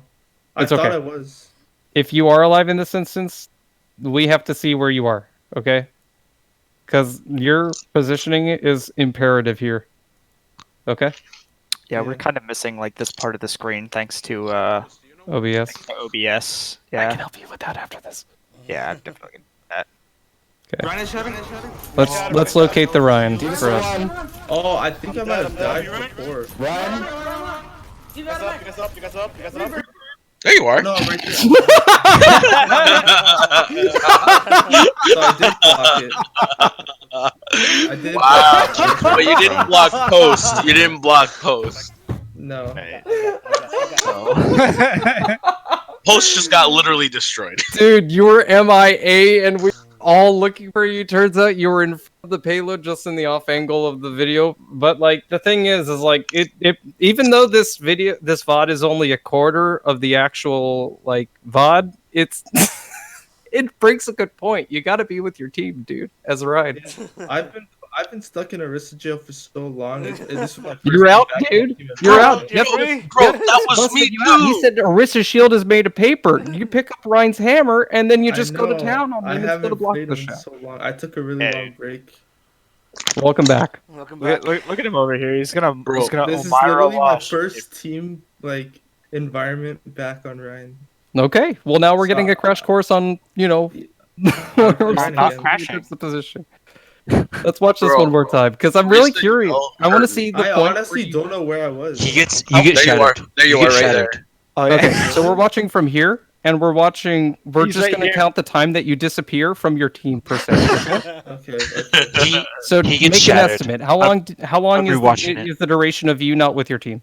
I want to know seconds, like Wait, just what? What's anywhere from the 0 to question? 60. He's asking, 15. he's asking how 15. long you are away from your team. Oh, I don't know. Okay, I'm gonna place a guess. I say 15 seconds. Yeah, I was gonna say 15. Okay, then let's just play this through, and we'll see. Diva. She's one up top. Views from camera. Ryan is shutting. We have no idea where you go. Diva still one. I'm dead. Did I get beat by this pin? You guys up. Might have. And there you are. Yeah, I think I might have got booped. by 10 the to pin. 15 seconds. And I don't know whether you got stunned or not, but I do know Cold said I that got stunned. Yeah. the last thing that we saw of you, you were going back for the diva, and then you're just staying on the far right side of the payload. I think I got stunned and then booped by the pin. I What think you that's did was you happened. try to countercharge the Rhine, but you guys miss each other and he gets post. Oh. Oh. Okay, Right. well, there you go. You know, this is a crash course, so it's perfectly fine. If you're coming back, you're coming back. But don't leave your team like that.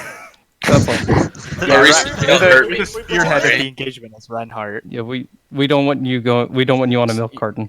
You don't need to be over here whipping out your Dragon Blade on the Mei when you have That's actually- burst damage DPS. That hammer ward looks actually pretty cool. Let's continue on though.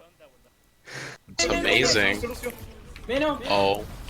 1 second. Over here. Oh, such a good That's a bubble. good level. I'm holding shield for you, man. And protection. There, Ansi, that's perfect. She has no ice either. She should die. Good job. Nano run. I have shatter. Diva was eating you again. I'm assuming you're hammering down here. Yeah, I'm shattering the diva and the ball. Okay. You shatter. I'm gonna let it happen. That's good. Moira sucking me off in the back. I'm a Reaper. Moira sucking me off in the back. Oh, I was gonna say the only two reasons you should ever be, the only two things you should be doing with Nano, whenever you're playing Ryan. Coming for you, wait. What? Sorry, I had comms on. No, it's and perfectly fine. We were yelling. The only two things you should be doing on Ryan when you get nanoed is looking for a shatter or moving forward. And if you're moving back, you should be moving back to shatter. So if you didn't shatter there, we would have had a problem. But you did well. You did well. Okay, thanks. Okay, they're gonna do exactly the same. They're gonna wall left side. So let's just leave one person there to just. Post, your happiness is so infectious. And the rest is just stay around the the statue. Or Okay, you something like could rotate back over to Like I'm on us. break. okay, I have my As a support player, not as a Genji player that had to play When wall goes break up, if you had to do that, whatever. As a support player playing break and beating the crap out of people. Okay, left middle. So we. Okay. There we go.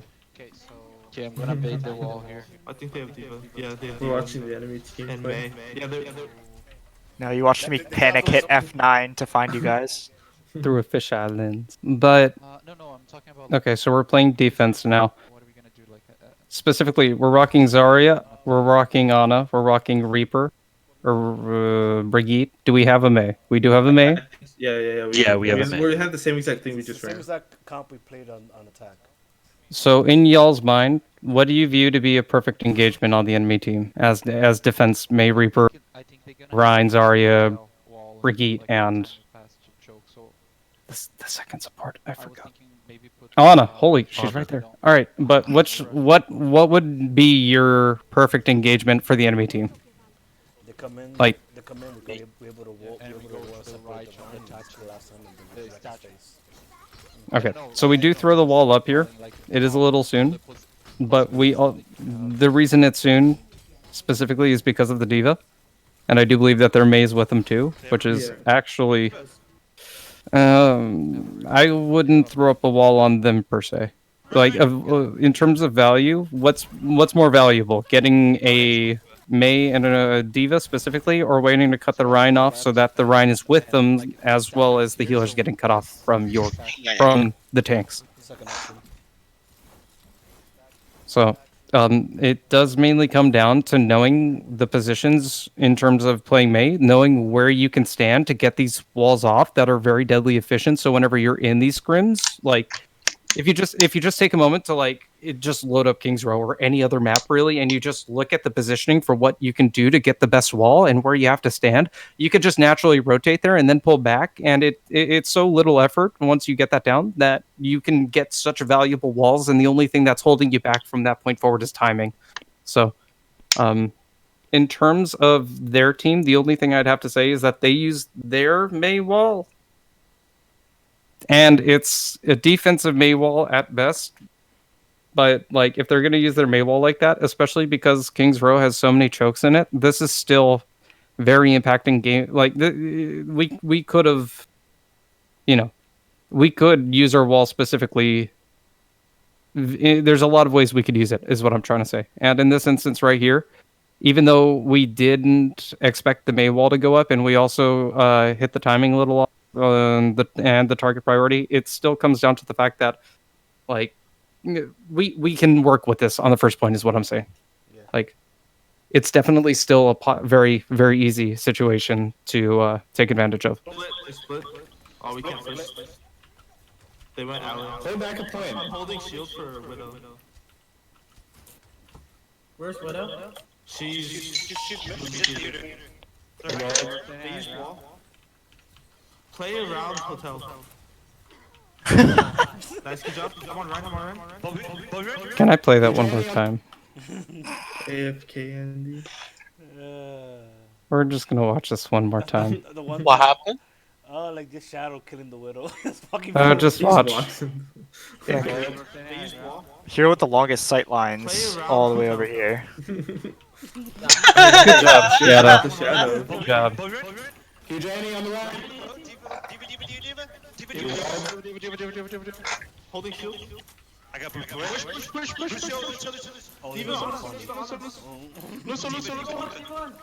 Bobby, Lucio. Really hilarious. This is an aggressive play so far. Widow's taking top spot here. Same thing. Wait, Yeah, back right here. I like these resets though. Okay, so you're already standing in the position. So you already know what I was telling you about earlier. The question is, like, now that we're prepared for and we have an idea for what we should be doing, like, do we prioritize targets and get the timing down? Watch out! They know you're there.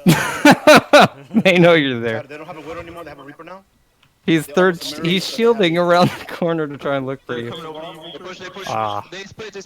They're going up top, I think. Oh no, they're going main. I'm gonna say in that instance, we knew that the maid does that, and we are creatures of habits as humans. I wouldn't have used your May wall there. Specifically, if anything, if you didn't use your May wall, you would have had so much more value just because they used it to try and defend their team from May wall. Yeah. And then you'd have it at a point where they wouldn't. But that's, you know. Yeah, Ray, you dummy. Yeah, dude. I don't have water. Huh? There's water. I don't have more water, dude. No more else. We went D1. Reaper, no Ray? Reaper. I'm really at the edge of my seat trying to hope that they come back into the camera. Oh, this is hilarious. Lucio. They killed Lucio. You hate to see it. May's strong, man. Those walls scare people. I had a nightmare 3 days ago of May. I think we could probably wipe them with a nano Reaper. We gotta bubble him. May scares me. Wait. Wait. Shadow's This man.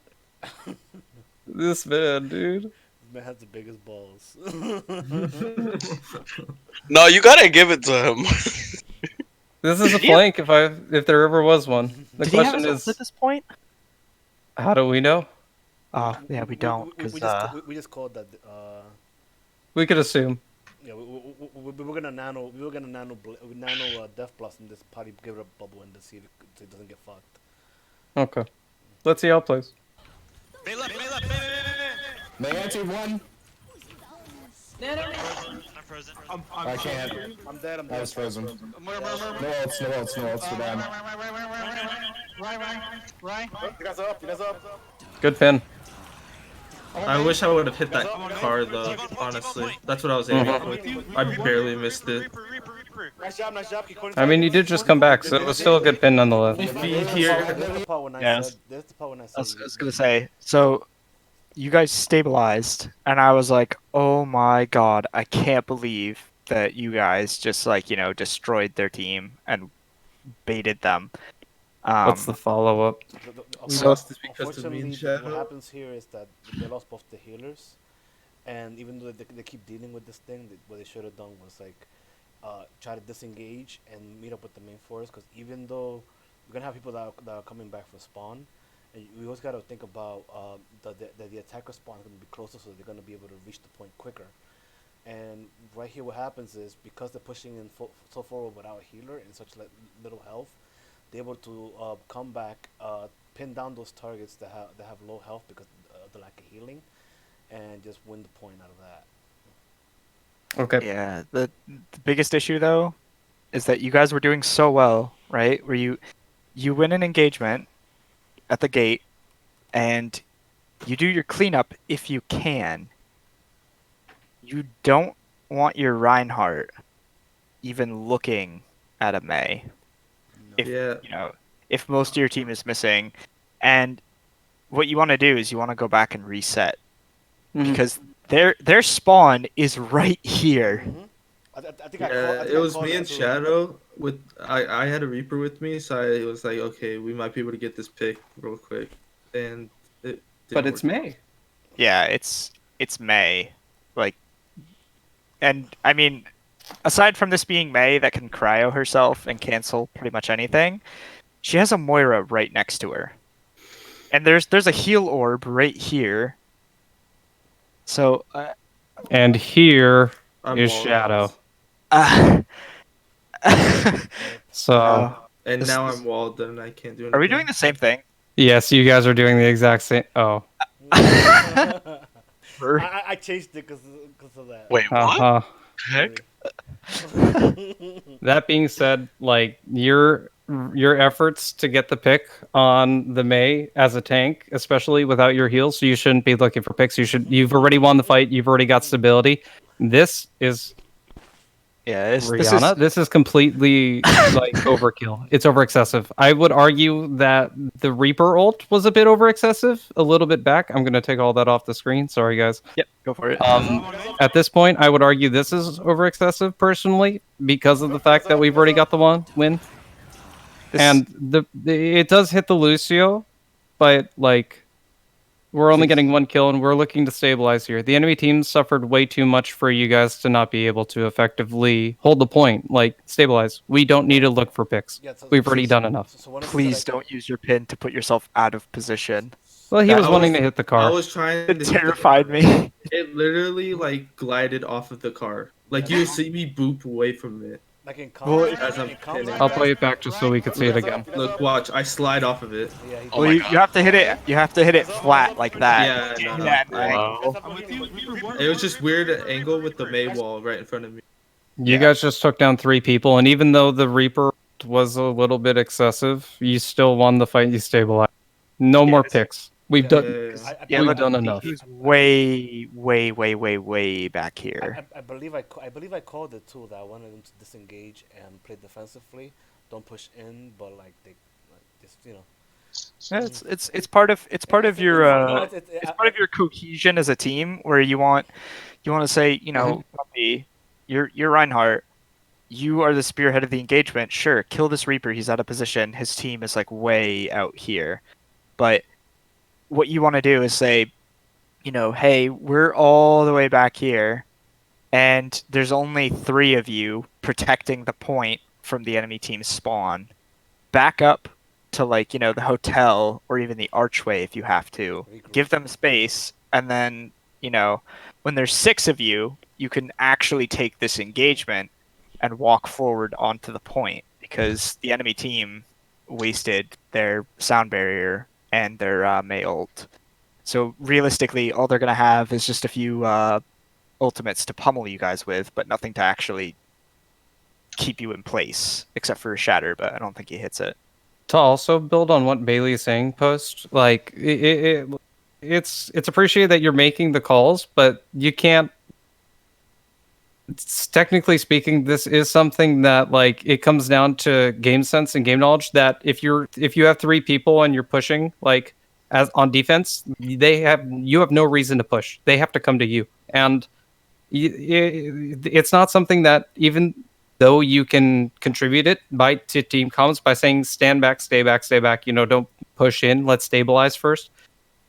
It's something that we should be looking to do originally without having to make that call. And there's more things that we can contribute to the conversation more so, or to the comms, than by making the call to stabilize when we're not even there.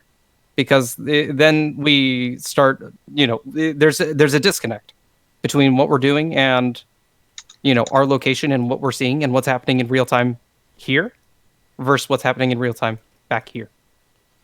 So I do think it's. Like my only concern was that like as that this was happening, like we was you could see the health bars, and Mhm. I knew that Awake and I were running back, so that's why the reason why I called for them to like play safe, fall back a little, so that we can regroup and actually heal them up and have a better engagement. But like I I said, definitely agree. I understand though that like sometimes you want to go for certain things, but I feel like we could probably clean that up for the next times and the next The couple best games way, after that. the best thing you can say in this instance, because I agree with you fully and wholeheartedly that that is something that people need to know is that when their healers are down. So if you say no heals, you guys have no heals right now, that could communicate more than just play it safe. Because if your team is low on heals and they're wanting to get healed, they're not going to push in if they know they have no healer with them. But in just saying play it safe, it's not necessarily it's not really addressing the core issue. It's just saying it's just putting a bandage over what the actual dilemma is, which is that healers are back here and you guys are here. And play it safe only means don't push past choke, which is exactly what they didn't do. In most cases, I'd argue play it safe, and we can confirm or deny that because we're over here. We have the different definition of play it safe than they have. Because Yeah. if they see a solo Reaper here, play it safe means go for the Reaper. And he's not only Look at the time solo. Look at his health too. That's Yeah. what we saw, and we were just like, okay, if we could get this stagger, like that would be huge. I would recommend in this case we could cut him off. We know where he's going. That's what I was. And that's exactly what we end up trying to do. But playing it safe turns into this situation right here. See? Yeah. And this right here is exactly why we split up and we get. I mean, looking at this fight right here, even if it's just 3 people versus 3 people, I'm already chalking this up as you guys losing this point. Here, let me. I'll just cut this down to something simple for like an objective decision to make. Okay. What is this right here? This is Graviton, right? You don't have Zarya with you. Zarya's back there because Zarya got destroyed in that messy team fight. Look how much time they have. They've only got 1:28. Their team is staggered. Their DPS is low, and it's just their Moira trying to keep them alive. This is a scenario in which you back off. You've won this engagement. There is no point in taking any risk because if you die, your team isn't ready for the engagement.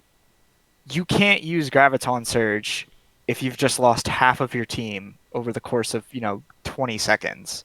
Watch me. That is the one thing that broke my heart in this engagement was that overcommitment, because as I really, really want to see this tomorrow during scrims. I really want to see good shot calling, more than just what's going on in the moment, but more I want to see like a plan. Oh, I'll be shot calling. I was just gonna be like my dad. I was going to conclude it on this note right here. Specifically, like if we just look at the difference in pictures, like this looks like it's fine, right? Can we agree that this is an okay picture right here? Yes. Reaper Wraith, he's about to come out. He's his health is as big as PP. Okay, so like 5 seconds later, big PP. This picture looks very unattractive. This doesn't look safe at all anymore. Yeah, this alone spells danger. So I like, and that builds into what I was talking about previously. But it's comms are complex, like really, really complex. Like even in Overwatch League, even though they sound like they're screaming, and they're just screaming out people, and the comms are barely, you can barely hear anything. There's a reason, and it's on a whole different level than I would even say comms in ladder and in medium diamond to masters to even GM scrim. So that being said, in this instance here, are we good to go, or do we have any more feedback over this? Yeah, I think they get it. Me no overextend. Bad. Do they cap the point? Yeah, they do. You have no heals. Okay, that's the good call, but the call came in too late. The window of opportunity is gone.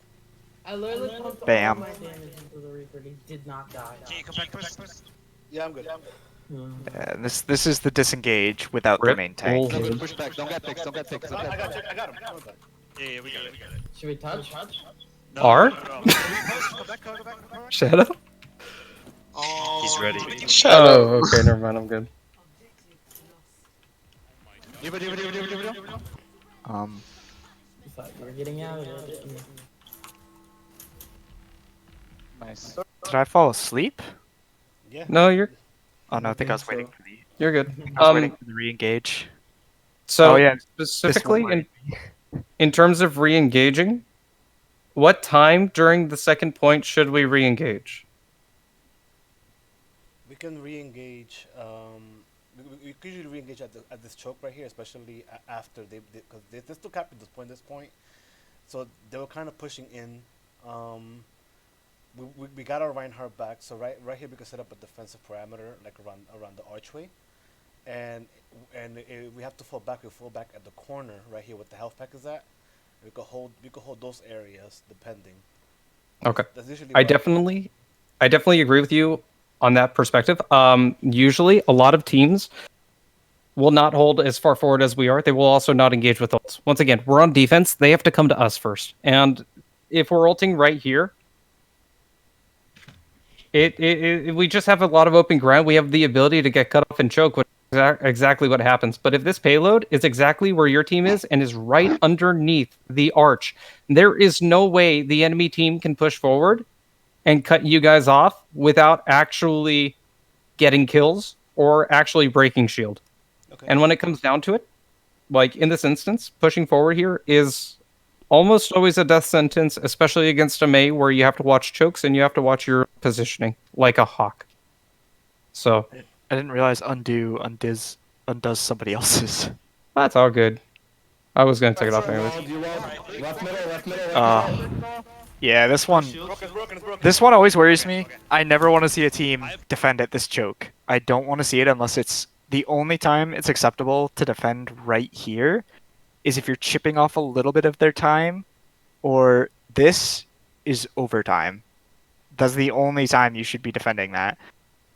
Like this drives me nuts when I watch this in games because I know it gives you like a really wide angle and you've got your line of sight and everything, but like their spawn is literally like 5 feet this way.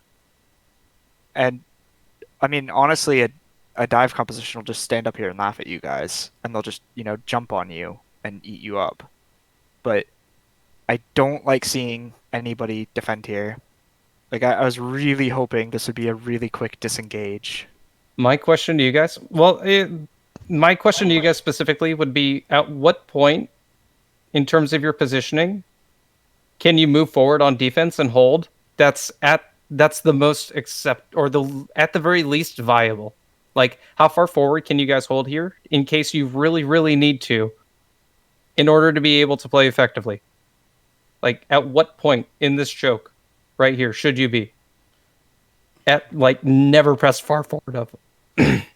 You could draw it on there if you'd like. Listen, you've upset him. I upset him. Fighting back tears. No, That was actually me just... that was about to cry when I was watching this play. But the thing is right. In terms of Sorry. No, what? Red. That is not. that is not the line you can't cross. But it is accurate to say that if to something like that degree, at the very end of that, I would agree with you. Yeah. And the thing is obviously because of the Mei, but normally teams don't hold here. They do hold further back, but in this instance, you have to consider the fact that when you push forward and you're pushing into a choke, not only is line of sight huge in this instance, but you're funneling yourself into this. This is your decision to push forward on this, and this is space. Right here, this isn't your space anymore. You've already lost that the second you lost the point. That's how King's Row is. You should not be pushing past this point right here unless you are actually styling on the enemy team. There's no reason unless you're absolutely. This is their area. Okay. Yeah, Ryan, you want to be on scrims tomorrow? Omega Lol is Genji. Everything past that is your space. Okay, that's where you have freedom to play. The thing about Mei is that she can literally wall off and just add to her team space. Okay, but aside from that, like especially in this choke, you should definitely never be under the arches fully committed. Okay, Yeah. so One thing that doesn't really have to. I promise I'm not here to harp on that play specifically, but you guys were asking about like where you could set up engagements. Back up, sorry. When you build your engagement, what you want is I like the word that Ryan used is funnel. Like, oops, it's a backwards funnel. So if you're forcing them into an engagement, right? Like this is the choke and that's the funnel, right? And your team has I'm gonna assume where's the building go around like this way? Yeah. And it's cut Yeah, off like, because of my lovely OBS here. But if you force them out of one area, your team has direct line of sight on it. The payload has to move through there. That's a fact. The only thing they're gonna do if they try to go like up here is waste time or run a dive team. And in all of King's Row, there are I think from this point here until what is it point B or whatever. Like I want to say this is your first choke. Your second choke is like that corner all the way around. Oh, sorry, it's actually like right here. And this like right here is all their free space. Because by the time you guys should be backing up, they should be just pushing it. You rolled? You can grab this. Uh-oh. Try to focus on Go in. what are we getting into? It's alright. We're gonna watch this through. We're playing the territory relatively well, actually. The Mei should be punished, but it's Mei, so. It's a strong brawl Oh. composition, but there was the Reinhardt shatter that was. Ooh. Oh, we probably shouldn't have grabbed there. Yep. I was using more of a disengage. Yeah. Can we watch that just one more time? Yeah. So that was the second graviton in this match that was used kind of blindly. Yeah. Flank by Mei, Mei behind. I'm coming. She's in that room.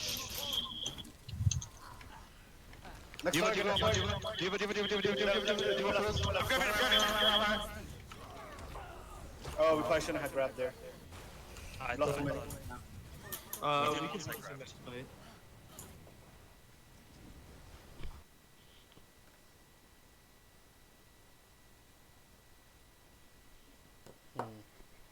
Yeah, I think Cole and I were talking about this particular graph right here. I think we both agreed that even though it was a little bit for disengage, we should have just probably just held it right there. Cause but I think he didn't realize that we lost that many people. Cause I know I went down and then certain people went down. Yeah.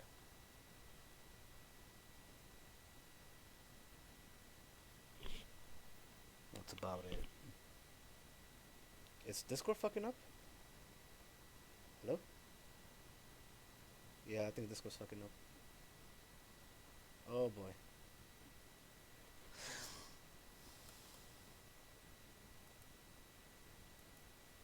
I posted. I know. I was so confused. Everyone got quiet. I was like, Yeah, why I did was you like, pause? I was. I was like, I saw the pause and I was like, huh? Well, I totally just asked a question, and then I was like, and no one answered. I was like, guys, come on. I know that we're almost done. It's you guys are doing perfectly. No, like- We just, like- I just need to know. Like, I even cause I when the graph happened, I said like, well, right there, like Cole and I were talking about it after Scrim, that one in particular, and like, I think we both agreed that the graph could have probably been held there.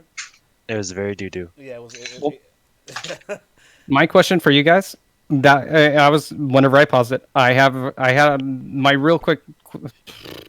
My question for you guys specifically was: at what point should a grab be used in a fight in terms of timing? So before the fight, during the fight, or after?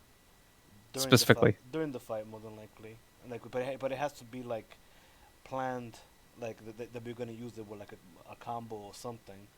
Otherwise, Okay, I'm not I gonna like where you're going with it because the truth of the matter is, grab should be used in terms of timing, dependent on the synergies that it has. So if you don't have anything one to synergize with, typically you want to use it in the middle of a fight to late fight. If you do have synergies, you technically want to be using it earlier. But most importantly, in terms of grabbing, once again, we need to consider the fact that when with timing, it does come down to the fact that we do have combos. We have plenty of combos. In fact, it just we have to use it, and we have to accept that the value that we get out of it is not applicable if we're getting 5 people in the ult and our entire team is dead. I was very confused as well because May was called behind, so I turned around to like collapse on her, and then May's over here all of a sudden, and I was super confused. So you see me come back, and then we get shattered. I would say in your case, your job isn't to go for the Mei, especially in these corner fights. Especially when there's a fight through choke, you need to be protecting your team. Okay? Okay. Yeah, I was really. Do you feel confused differently? on what to do? No, I was Or- just really confused on what to do because she wasn't back there, and we were separated, and I was just confused on what was happening. Comms are complex, but Yeah. that being said, your job as tank is to protect the front line, especially if you have a barrier.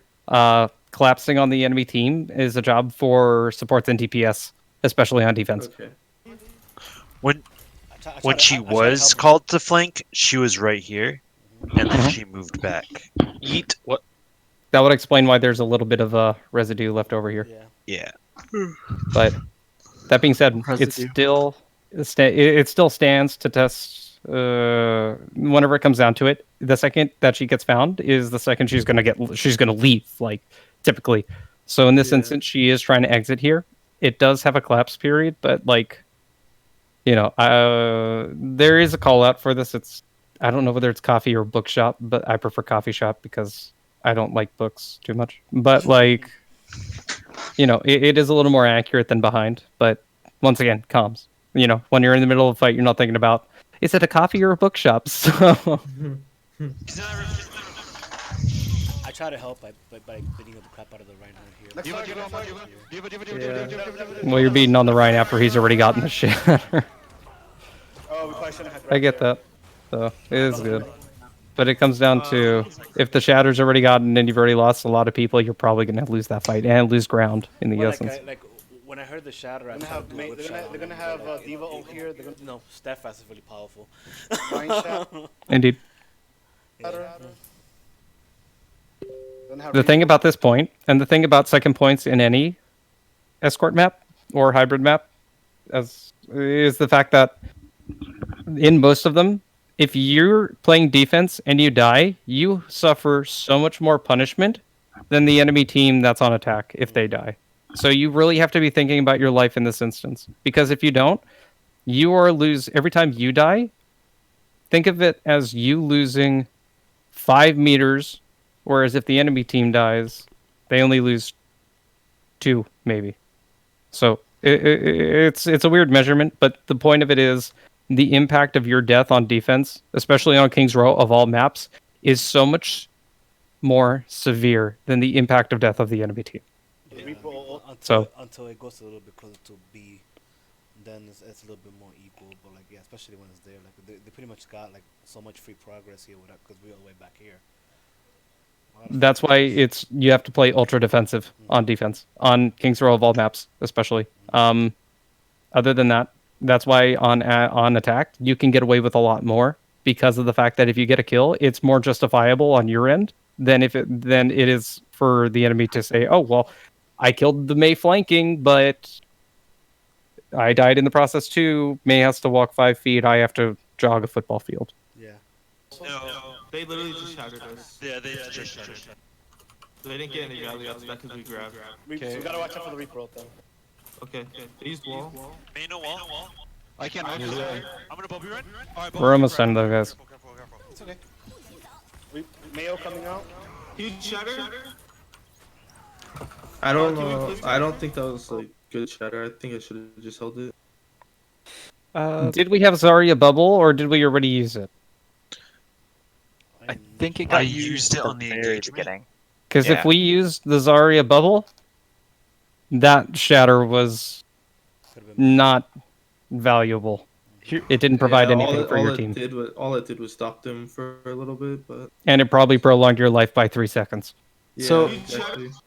This, I'll only say this because this happens with certain Reinhardt players. I'm okay with that particular shatter being thrown away because in that instance, you were just trying to make space because the payload is very close to B. I think that we were operating under the assumption that we might not have thrown away as many ults as we had in the previous fight, because if we had Graviton right there, we still could have tossed that like right into their team as soon as the Mei ult ends. Like even if you lose Reinhardt, that might have been worthwhile because you did just hit 4 people, one of which has sound barrier, which you could have disabled. But in these kind of brawly comps, sometimes it is okay to throw your ultimate away. I mean, not throw your ultimate, but you know what I mean. Cast it when you see an opportunity. I wouldn't thinking hold that, it. but Yeah. watching it back, I feel like it was kind of like a misplay. Following Yeah, it up, but following that is- it up specifically. Sorry, go ahead. I was gonna say that's just hindsight. Yeah. That's why we do these VOD reviews, because Ryan is right. If you don't take into account the Zarya bubble, it is a waste. But if you don't operate under that assumption, it's not exactly a waste. It was just an opportunity that you were hoping you could take.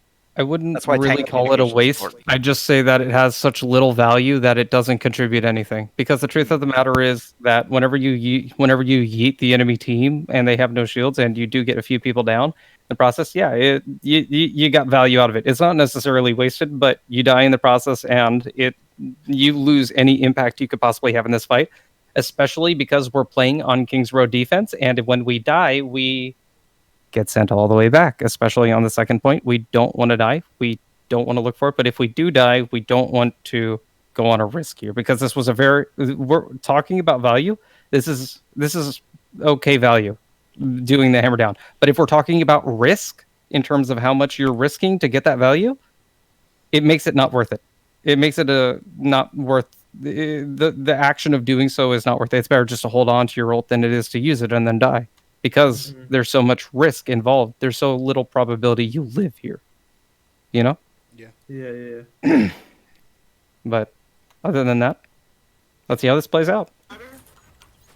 They cap second. Can we blizzard? I can. Will be post? Is your Reinhardt skin bumper? Yes. It's the new LA Valiant one. Oh. I'm a Valiant. Oh, it's LA Valiant. Yeah, I'm a LA Valiant. I like it. I like it a lot.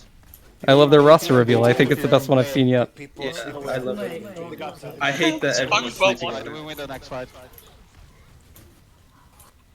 This is a bit of a disconnect in terms of the fight. I believe They in just you. collapsed. R.I.P. Cold. 1v6, I believe in you. 69. Lol. Nice. Yeah, I'm fine with that. You got like 30% of your ult with that. Don't boop them. Yeah. That fucks up. True. In terms of value, yeah, I would say that. I mean, it's already a lost fight, and while it is worth it to, while in most situations it is worth it to live, like it's. Yeah, but you get the if you want salt, to die, you get the point. die on the payload. Yeah, at least he stalled the payload a little Yeah, bit and got ult charge out of it. Yeah, I didn't think I was gonna be able to make it if I tried to leave, so I was just payload. I'm okay with that. Bad. Super high charge Zarya fighting a team. You're getting your ult as fast as you can before they decide that, oh my god, there's a high charge Zarya. You know, yeah, delete her, please. So that's okay. Like that's pretty much an engagement tool right there that you're about to have. Should I have went for one of the squishies, or should I just focus the diva like I was doing?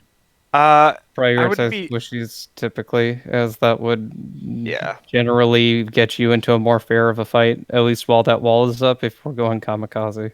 I mean, Are you talking about like during the 1v5 or 6? No, I'm talking about the 1v2 before the 1v6. Oh, it's okay. Where the wall was up. Yeah, you definitely want to kill the squishies. If you're 1v5ing it, go for the tanks because they have large health pools and they're If you're easy to hit with your... 1v5ing it, Hail fucking Mary, dude.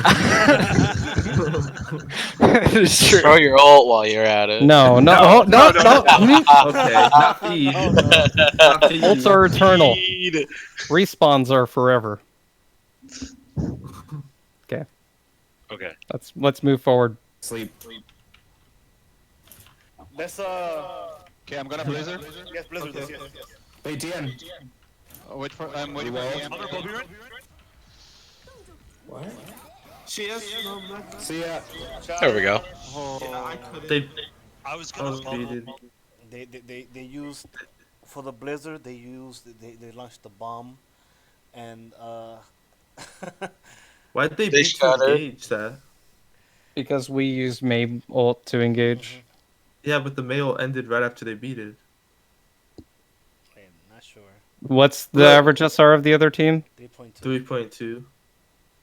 This is the lower end of that average. See ya. Not to be Look how toxic, long but he like waited. he did use it to try and save people, but it does come down to his positioning, especially during this. Yeah. Like, look at where he's standing right now. Look at how this whole situation's going. She has no black. See ya. They shattered at the same time as he beat it. So he's frozen, but he got a beat and he got a shatter, and he's on attack. Yeah. But like, It felt like a long time when I first watched I it was through. gonna bubble, but I got shattered. I couldn't block both. You have to get out of there. so we're coming into a little bit of a difficult situation to come into. Specifically, if they have their ults, then we can easily be shut down, especially because they have a Mei. But the thing is that if we all go at it once, we have uniformity. The Mei can't cut all of us off, right? But the thing is in these situations, typically, you normally don't want to be going out by yourself. You normally want to make sure you're with your team because of the fact that this is how we get into a cyclical stagger where all we're doing is we're running out, we're touching point, and then we're taking 10, and then we're respawning, running out, touching point, taking 10, and then the team rotates, and we're not really doing anything except getting it closer to overtime. Yeah, Yeah. the difference between their defense and your defense, though, which I kind of felt a little bit bad that I was like, oh my god, your last game, might have been a little messy, but it was strong against these guys that had been, killing you before you even got a chance to engage them. Biggest difference here is that while Ryan's talking about trickling, like where you get a cycle of deaths, they've already set up. Like their team is waiting at your spawn. They've got somebody who's probably going to be watching that door with his Reaper's ultimate. watching that door with his ult. So And they've got their Lucio just kind of hanging around the point with, about to be 3 on the point. So they get max push. So they've clearly planned this. Like it's very well orchestrated for the most part on their for team. the pre-setup, I would agree, yeah. Right. And And like, in the previous fights, we've got when you guys were on attack, you've got your Reaper up here, you've got their Reinhardt over here, and your Reinhardt ending up at the doorway, and their Mei over here, and your healers kind of get cut off, and they go over here, and they have to loop back around, inside. It was kind of messy, but when you guys force them into these engagements where they can't set up like this, you most do of the your time best. win. Right, you absolutely decimate them because they panic and they throw all of their ultimates like they just did again into a fight. And when you force them to do that, their ult economy goes to crap. Their Diva's not going to do anything. She can't create space. Reinhardt's not going to try to, go up against another Reinhardt that's got a Zarya, a Mei, a Reaper, and a Brig to stun him because he's got a Diva that can't do anything. So when you guys trickle, that's where the entire fight falls apart. That's why you want to ask yourself, what is the next setup? Where's the next choke? What do we have for ults? And what do we want to do? Do we have Reinhardt Shatter? No. Do we almost have Grav? Yes. Then we're going to try to delay the fight long enough to get Grav, long enough to get your Brig ult. And you have to give them some payload push advantage if you want to regroup long enough. Because you don't want to come out the door panicking saying, oh my god, it's like, 3 feet away. It can inch a little closer, but if you have 6 people, that's way more bodies that you're going to have on the point, and they're going to have to use these ults, and you're going to have these to counter. Yeah. That's how you draw the fight out until the clock just runs into overtime. Like, you want to draw that out as much as possible, and the only way to do that is to do what you guys do best, where you skirmish. All right. Side. Let's go left. Reaper's there. Can you go in? Yeah. Over you. Right anti, right triple. Right one. Me on me. Reaper's gonna ult. He has ult, save stun. Nice. I'm Okay. Frozen. I've shattered. Yeah, I'm frozen too. There's no ball. Yeah, Shattered. that Mabel got us. Switching. So there was a lot that could have won this. I won't break down the entire list of possibilities because even then anything can happen. But after that engagement, they had nothing. You still had Shatter, you still had Grav, you were in the middle of using your Brig ult, and I don't know what Shadow was doing. I'm not sure why he set himself behind the D.Va. That's actually what I was about to call out, is not only whenever it comes down to DPS, and this is just a rule of thumb for everybody specifically, but DPS this applies to the most. If you use your ult at the beginning of a fight, any DPS can be screwed out of their ults and get very little value, so much that it doesn't make a difference, or so little that it doesn't make a difference if it's improperly timed. And if you do your ult, or if you use your ult like right in front or right in their backline of their team, specifically at the beginning of a fight, look how many people are just willing to come for you. It's. Yeah. I'm assuming the healers are back here, because there's no reason why we should be right in front of a. Did he call it? D.Va. I don't. No, there was no call for it. This I was would've kind of bubble around the time where Shadow was kind of grumbling a little bit in the voice comms. We're going to move forward just a little bit because there's one more thing I want to be able to bring to light. Right anti, right triple. At what point do we think that this fight is either lost or won? Just whenever you get the chance, just tell me when to stop. Okay? And I'll pause it and we'll see. Now. No. Now? Yeah. So we think the fight should be won now. Yeah. Well, they're down? The only reason I say it. We traded 1 for 1, and we're about to have Grav here. Actually, you didn't even trade 1 for 1. It's literally 6v5. Oh, 65. Yeah, the May is over here by herself. Yeah, the reason why I only said that is because I get so confused. Even Ray does it, and I know it happens. This is why it's helpful to have the tanks and the healers for these kinds of reviews, because you guys are there to rope them back. So this happened a lot with Ray taking the 1v1 in your territory. Right, and there's no one to assist him. This May could have easily lost all of her cooldowns because she'd have to keep herself alive in order to be able to actually play the video game. But what actually happens in this instance here? Yeah, so we go out, and she of course cryos. I can see Ray has immediately decided, okay. It was a 2v. Yeah. It was a 2v1, and it just turned to 1v1 just because she crowd. Ray now has other priorities. So this one I'd keep frozen for a second because when I watched this, it looks like both the enemy team and you guys didn't really have a plan for this fight to play out. Because, I mean, again, their Mei has put herself in no man's land with her ultimate. Their Reaper has been kind of all over the place. He's currently standing on you. I don't know why their DPS are constantly away from their team. I guess they're assuming because their team is semi-dive, they're going to be able to come in and cut you guys up, but they don't. So again, something you could take advantage of in those kinds of situations.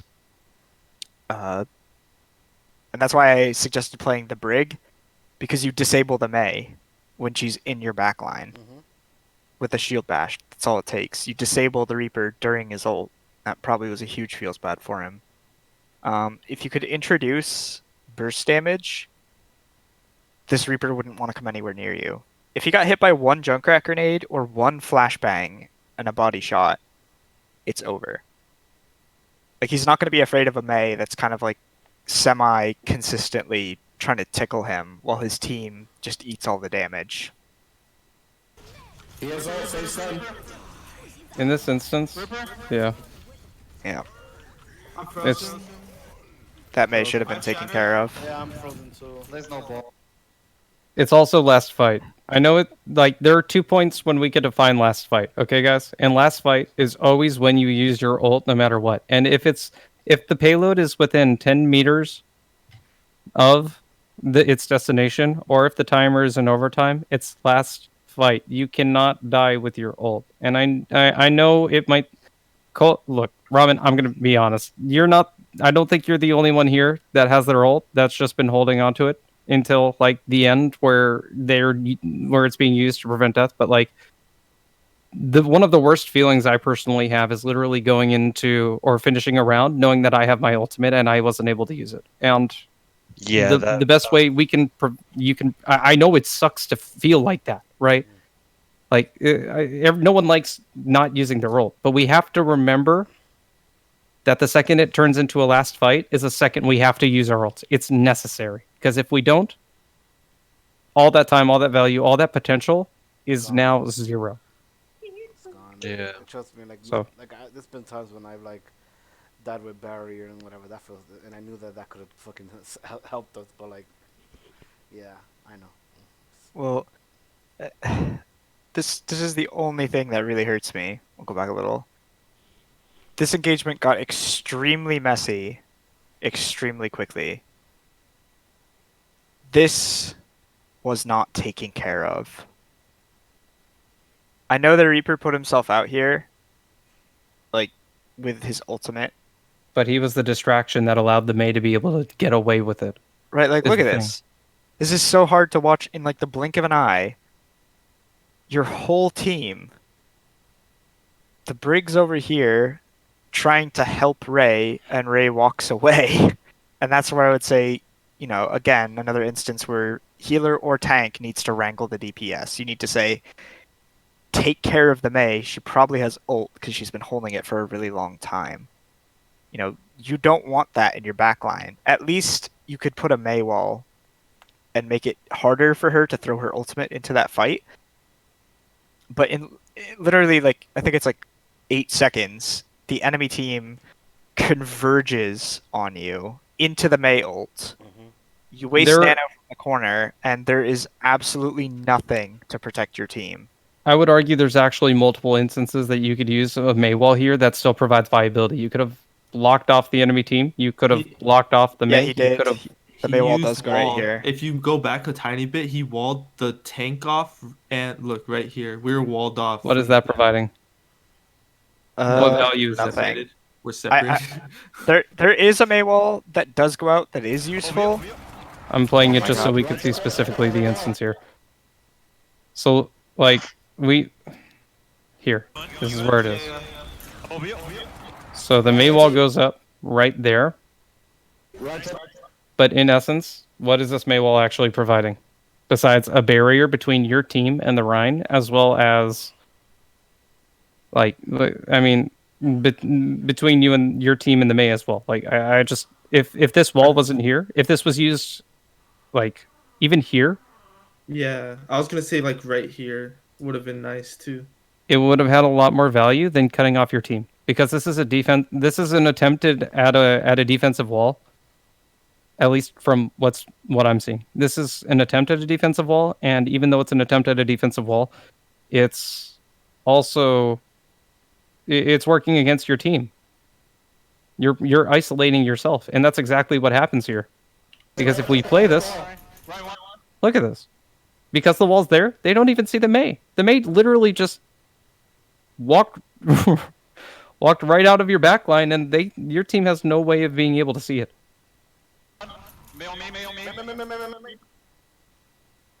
So we even get to sleep on the Reaper, who has ult. So like at this instance, I mean, this May, the reason she got away with it was because we used wall rather haphazardly, I say. Even if it was useful for the second, and to some extent, I would still argue that there are so many better walls that we can set up that even if it's improperly timed, we can easily get more value than we did in using that wall. Still upsets me though. This play happened. Like, how is that May allowed to do that? It was. Yeah, we I couldn't know do it's anything about it. Well, I know. So there was something that could have been done. That May was in the back line, but I think in these kinds of engagements, you guys get a little bit exhausted. Switching. Oh yeah, it's like holding your breath underwater. If you in those fights, it's literally over. The clock says 153, but it's overtime in our minds because it's so close. Yeah.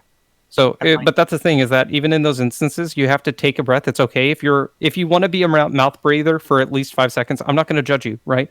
But like because everyone has those moments where you have to keep calm despite the mounting pressure, right? Otherwise, you get into these instances where the enemy team can just collapse on you, and gameplay looks sloppy outside of the game, but inside the game, it makes sense in our minds because that's the best that we can prioritize and make sense of. Because we're suffocating. Since this is pretty much the end, yeah. I'll leave you guys with like one thing. I know you guys say May is like one of the biggest issues, and here that May really became an issue. That was a big play. So there's a few things you can do. I know Ryan was talking about May's earlier, but when May uses her ultimate, like I know she's crowd controlling, but she is essentially just creating a kill zone for her team because she's put it on the payload against a team that is struggling to create space. You know, your team was forced to corners by the May. Your team split essentially, like in all corners. Like people were back here in the beginning, and they were just able to walk through. There needs to be more cohesion with a lot of these plays, which you guys will hopefully be practicing tomorrow. But I want you to just keep in mind, like, just be cognizant of the fact that when you split like that and you allow players to just kind of weave around into your line, and their team gets to make a setup standing right here with both the healers and the tank having sights, you guys have completely lost your space. Like, this is the space they've created. Actually, this looks like a mess. Like, this is the space that they control, and you guys barely get to make it out of your spawn and stand at the outskirts. Yeah, and you don't want this to be all of their space, and especially when they throw down a Mail. I've seen you guys try to play D.Va into these kind of comps, and the counter D.Va just doesn't really work that well. And I can't really tell if it's just the fact that the D.Va experience added on with like a Rhine or something just isn't that comfortable, which is fine. But there are ways to work around this. And if you guys want to play these brawl comps and you want to disable May players that create this like crazy amount of space and win fights that you guys totally should have won, right? Then I would recommend like, start calling out the DPS that you need. Because you guys have Dreamer on your roster. I know he wasn't there yesterday, but you have Dreamer who can play insane hit scan, and I like watching Shadow on the junk. The Reaper was okay. There were a few plays that shouldn't have been made that were. That's all right. Playing your own counter May is kind of okay, but if you ask, like honestly, if you want to just choke them out, you should just really ask Shadow to play like the junk or something, because it works so well. Yeah, I agree. It's not entirely meta, but that doesn't matter because again, you guys are playing to your strengths. You're not playing to the meta, because the meta is garbage. Well, it's you also guys meant aren't more for- garbage. That is true. It's also The meant meta more is for like the fucking teams that are like. awkward. Well, when the It's meta awkward. shifts. It's awkward. It's weird. Well, when the meta shifts, teams are like hand picking people that specifically play these heroes.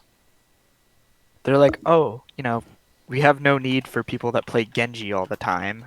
Come on, man. Why you gotta come at me like that? Oh, sorry. Damn. I was actually I was thinking about what happened to Rascal, but like. Oh, Oh, it's okay. I got you. Big butt. Okay, Tracer. How about Tracer? The Sabiel B never saw Sayobi. time. Yeah, he never saw playtime unless it was on break during the Goats meta. Like, that's just kind of what happens. You get cast into Orisa jail or something like that.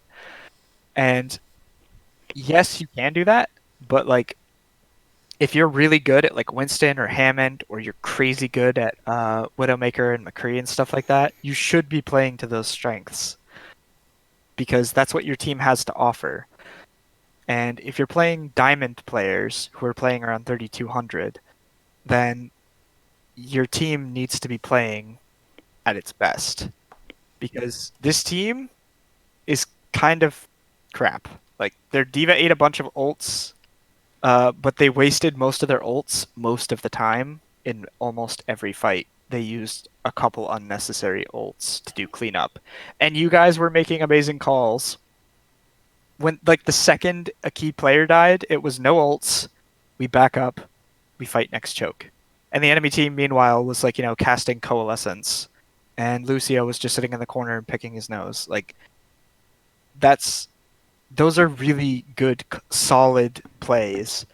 And I really think when you guys play against these kinds of players at this level, you're going to steamroll them once you start playing around your skirmishes a little bit better. Yeah. Like, you want to be clean, you want your comms to be precise for plays, and you guys really want to get used to playing the heroes that you play cohesively. Like, I'm more used to having this hero next to me all the time. Like, adding that break worked so well.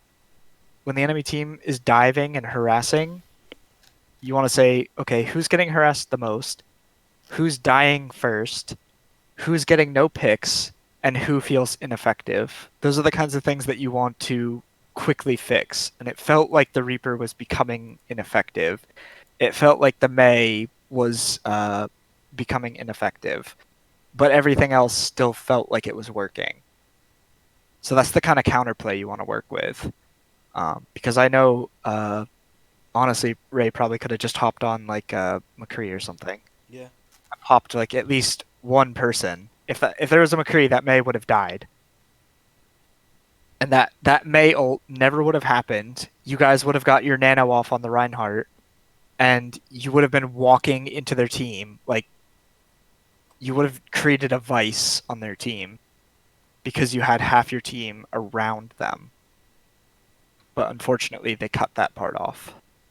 So it was really strong gameplay. We spent the longest on this one because I really liked that Kings Row game.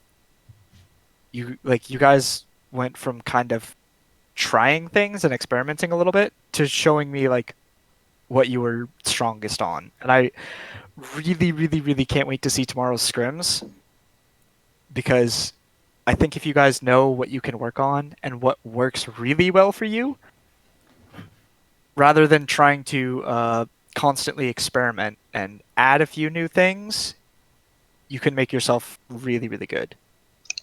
Oh my I god. think the reason why we're better at death ball is because we were really good at goats. Fair. Because Well, if we have old Oh, like I'm about to die. VODs of us playing goats, and we got like second place in our league, but we beat like everyone in a goats matchup. Oh my god. so that's kind of why I think you guys can win almost all of these fights. I get a very strong sense in a lot of these engagements that there is some level of Coordination. well, not so much coordination as it is just being uncomfortable on the hero you're playing, and I can tell it's more like people are kind of as as you put it earlier, conga lining, rather than do you know where your positioning should be? Like, I do love think it watching you mainly- guys set yourselves up rather than trying to wander. I do think that mainly comes down to just like taking yourself out of autopilot, breaking that immersion, and thinking to yourself, I maybe shouldn't be pushing too far, or like, maybe I should be taking a second. Because even though we're not pushing the payload right now, we are definitely not dying. It's just taking yourself out of that and thinking these thoughts. And that's what these VOD reviews are here for. Of course, you're not going to glean all the information that we have that we're giving you or that we're sharing with everyone here, right? But like in the moment, whenever you play Kings Road next and you think this stuff, it's going to help improve your gameplay a little bit more. And then it can become a habit. You're not going to retain everything, but it is going to help if we just do this weekly. And that's kind of the gist of these things. So, as Bailey said, there are going to be improvements tomorrow. There are also going to be new issues, and this whole VOD review was not supposed to make you guys feel like shit because you guys actually did play relatively well against a 3.2K team. The thing is that if we don't look at what we can improve and what we're doing wrong, and we don't call it out and we don't show it in front of us, we're not going to change because we want to do better. We want to have more fun by playing at a better level. Okay, but we can't do that without seeing what we're doing wrong, or even knowing it more so. Yeah. So. I think that concludes this, though. Correct, Bailey? That is correct. I don't think we need to see the Numbani game. I think Okay. we all know what happened there. Yeah, we all know what happened. Yeah. Any closing feedback, I then? beat it 3 times in the first defense. Do we have any feedback on the entire VOD review? Do we any comments? I just want to say thank you very much for taking the time. It's been a while since we've done a VOD review that's a little bit more in depth. Yeah. Honestly. I have honestly never like done a VOD review like this before. Like I've never done a VOD review period. And after like getting feedback from coaches, it feels way better for me to actually like understand myself as a player and what I should be doing. Especially when I am shot calling. Tomorrow I'm definitely gonna be shot calling. I'm gonna be like, I'm gonna tell my dad. I'm gonna be like, yo, stay your ass up, and I'm gonna keep going. I'm gonna try to pop off, right? I think that'll be a good thing to focus on. Also, one thing I want you guys to keep in mind tomorrow when you play: do not get lost in the moment. Like, take yourself back a couple seconds and To reflect assess. what's happening. Because your DPS is gonna get lost in the moment. All the mechanically taxing heroes, Widowmaker, Genji. Okay, maybe not Junkrat, Genji. I heard Navi. Yeah, that's my text. But like those heroes, it's really easy to get lost in the moment because you're trying to think about the arc of your shot, the delays in abilities. When you have healers that are surrounding you and constantly, get back here. We need you over here. We need you on high ground. We need you next to Rhine. All that. You need to break through to them because it is very easy for people to autopilot and for you to assume, okay, they're doing their thing. I'm doing mine. Let's just hope for the best. Because, even Ray, incredibly skilled and experienced, got lost in the moment a couple times, engaging. And what your job as tanks is to do is to plan the engagement with your healer, and the healer will help you react accordingly. So you're all kind of like trying to keep each other back from overcommitting or splitting. Yeah, and then my job is just to make sure to basically herd the DPS. Just herd them. Come on, come here, Yeah. Billy. If you guys ever have a lot of energy and you jump into like ladder gameplay and you're like, I'm going in, I'm gonna kick ass, I'm gonna, I have all these plans, I've been watching VOD reviews for the last 48 hours, and you get into a match and, you're playing tank or healer, and you're like, all right, guys, here's the engagement, here's what we're gonna do, and your DPS is not in the voice comms.